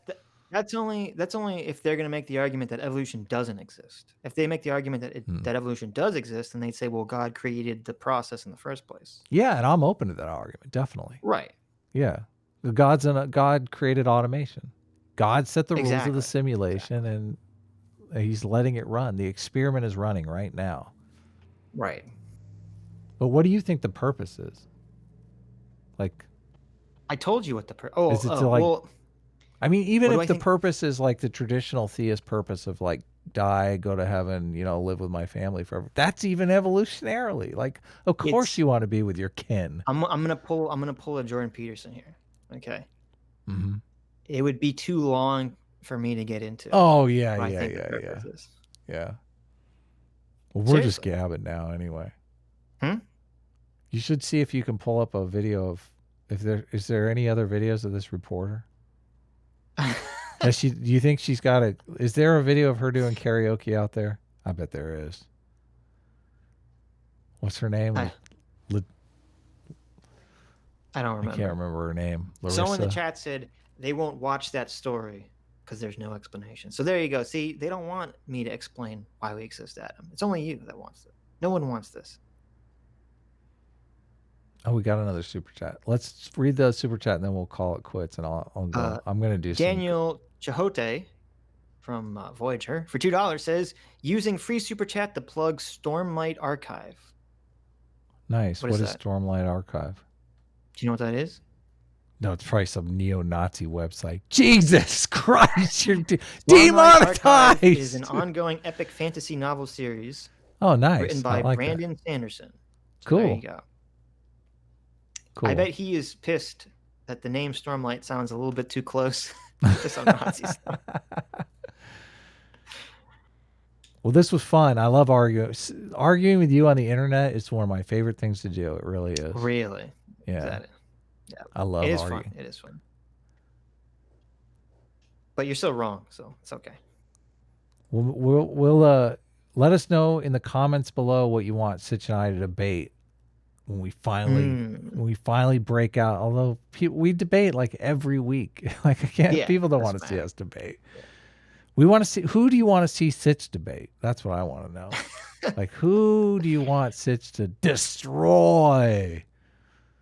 Somebody. We should do it on your channel because then I won't feel bad about being an asshole. No, that's why why do you think that's the whole purpose of me doing debates on Think Club? There you to go. give you the opportunity to destroy. There you go. Maybe we can get Michael Knowles. Jeez.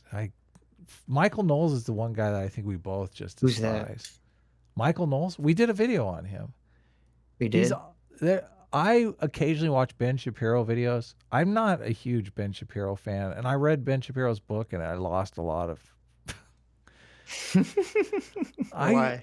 I don't necessarily trust it. Like, I am super skeptical of anyone whose political views line up perfectly with their party. And Ben Shapiro, Right. like, he never, ever steps out of... the Republicans own Ben Shapiro's brain. They do. I thought wasn't he totally do. anti-Trump in the beginning? Yeah, but Trump is not a typical Republican. That's true. That's true. Yeah. So it makes perfect sense that he wouldn't like Trump. Well, I mean, I'm skeptical of anyone who's fucking an orthodox of any religion because I'm like, come on, what are we doing here? Ben Shapiro is very smart, but he does a lot of motivated reasoning. But Michael Knowles is like even worse. Like every once in a while, I'll click on a Daily Wire video thinking I'm going to get some words of wisdom from Ben Shapiro. And then it's Michael Knowles. And I'm like, God damn it. They got What was me. the video we did on him? Oh, I can't remember. It's in the playlist, dude. Come on. Someone will find it. All right. It's pretty funny. All right. We'll leave it there. Take care, everyone. Take care, everyone. Hope you had fun. Thanks for all the super chats. See you next week.